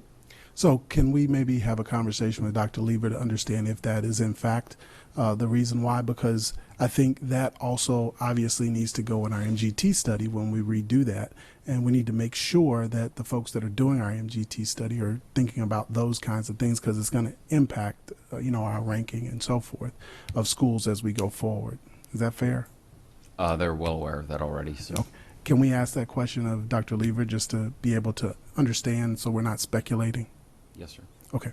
And then for priorities 1, 6, 9, and 10 under the capital budget, those are less than what we requested. So kind of like what we talked about with respect to our Board of Ed request versus what the county executive has proposed. Can we understand what those priorities are of what we are going to go out, what we would go out and do with the 750K, for example, for priority 1 when we requested 1 million? That means 250,000 is something we're not going to have under the proposed budget from the county executive. So that 250,000, what are we not going to do? That's the level of information that will be very helpful to me as a board member when I'm having the conversations with what we're not going to be able to do relative to health and safety in 2016. Is that, and on so forth on down the list, the maintenance backlog, the asbestos abatement, the barrier-free access, and so forth. I understand your request. Okay, thank you. Mrs. Birch. First, I want to go on record saying that I'm disappointed there's no playground money, because I think that it's really atrocious that we don't pay for replacement playgrounds at our schools, and that then there's sort of an inequity for schools that can afford to pay for playgrounds and schools that don't. I think that should be our responsibility. Of course, we have, I forget how many millions of dollars to pay for bike paths this year, but we don't have any money to pay for playgrounds at our elementary schools. I do have a question. What exactly is the impact of the fact that the county executive in his plan has zeroed out every in the future project except for Old Mill in his long-term plan? All of the elementary schools, Bates, only Old Mill is funded in his out-year plan. I'm just curious. I mean, is he really not ever want to fund a school renovation again, except for Old Mill? I would never think to speak on behalf of the county executive Okay. at all. However, I believe that there might be some alignment with comments that Mr. Jackson made earlier, in that we do have an MGT study coming out that I think would provide valuable information in terms of the order in which future projects would be undertaken. So there may be some consideration in not committing to projects further out into the future until the data is available for both the board, the superintendent, the county council, and the county executive about the next 10 years worth of projects. But then the logic fails because there is money for 3 schools. So the logic of that conclusion fails when you do fund 3 schools and not all of the other schools. So There's the schools you mentioned are schools that we've already that we've done feasibility studies for, I believe. So are you talking specifically? no, I'm talking about Old Mill High School Oh. and Old Mill Middle, North and I'm sorry. I South. thought you were talking about the elementary which do schools. have planning and construction funds in the out years, and they're the only schools that do. But Tyler Heights does not. Whereas I think we've all mentioned that as we know it's a priority, and it does not have any funding. Hillsmere does not, but Old Mill does. So if the thought was that we should wait till the MGT study, I'm just a little unclear as to why some schools get to be in the plan and other schools don't. I guess it would have been better probably to wait on all of the schools if we're waiting for the MGT study, and not come to a conclusion on some schools and not others. Thank you. I also want to echo Mr. Jackson that I was very pleased to see this capital budget with the 151 million. I just had a question about Crofton and Old Mill feasibility studies. You said they were in the county government's budget. Does that mean that the county government will initiate those feasibility studies without input from this board? Are they able to do that? Well, all of that remains to be seen. Do they have the ability to do that? Mm-hmm. Yes, ma'am, absolutely. They have the ability to do it, although I believe that they would be motivated to collaborate with the school district in that. Okay. Is there any public comment on the capital budget? All right. And I think we're done with capital or operating capital budget. Thank you. The last of the review items is 5.03, award of contracts. Is there any board questions or comments? Is there any public comment? Okay, and the last 4 items are consent items 6.01 through 6.04, award of contracts. Do I have a motion to bundle these 4 consent items and move them from information to action? All those in favor? We now have an action item. Dr. Arlato, your recommendation. Yes, ma'am. I recommend the Board of Education award contracts as listed on today's agenda, 6.01 through 6.04 inclusive.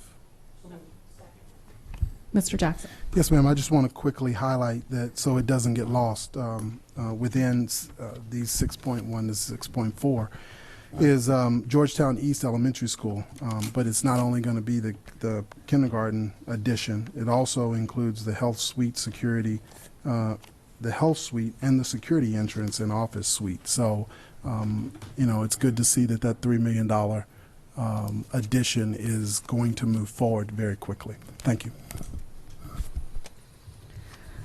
Before we adjourn for back into closed session, I'm sorry. All those in favor? Motion passes 5-0-0. I just have 3 announcements. The next Board of Education meeting is Wednesday, May 20th at 7 p.m. The next Board Policy Committee meeting is Wednesday, May 13th at 8:30 a.m. And the next Board Budget Committee meeting is Wednesday, May 13th at 12:30 p.m. in Conference Room 2B. Mrs. Nally. I'd like to move that the Board of Education goes into closed session to conduct collective bargaining negotiations or consider matters that relate to the negotiations. All those in favor? We're now in closed session. Thank you. Thanks.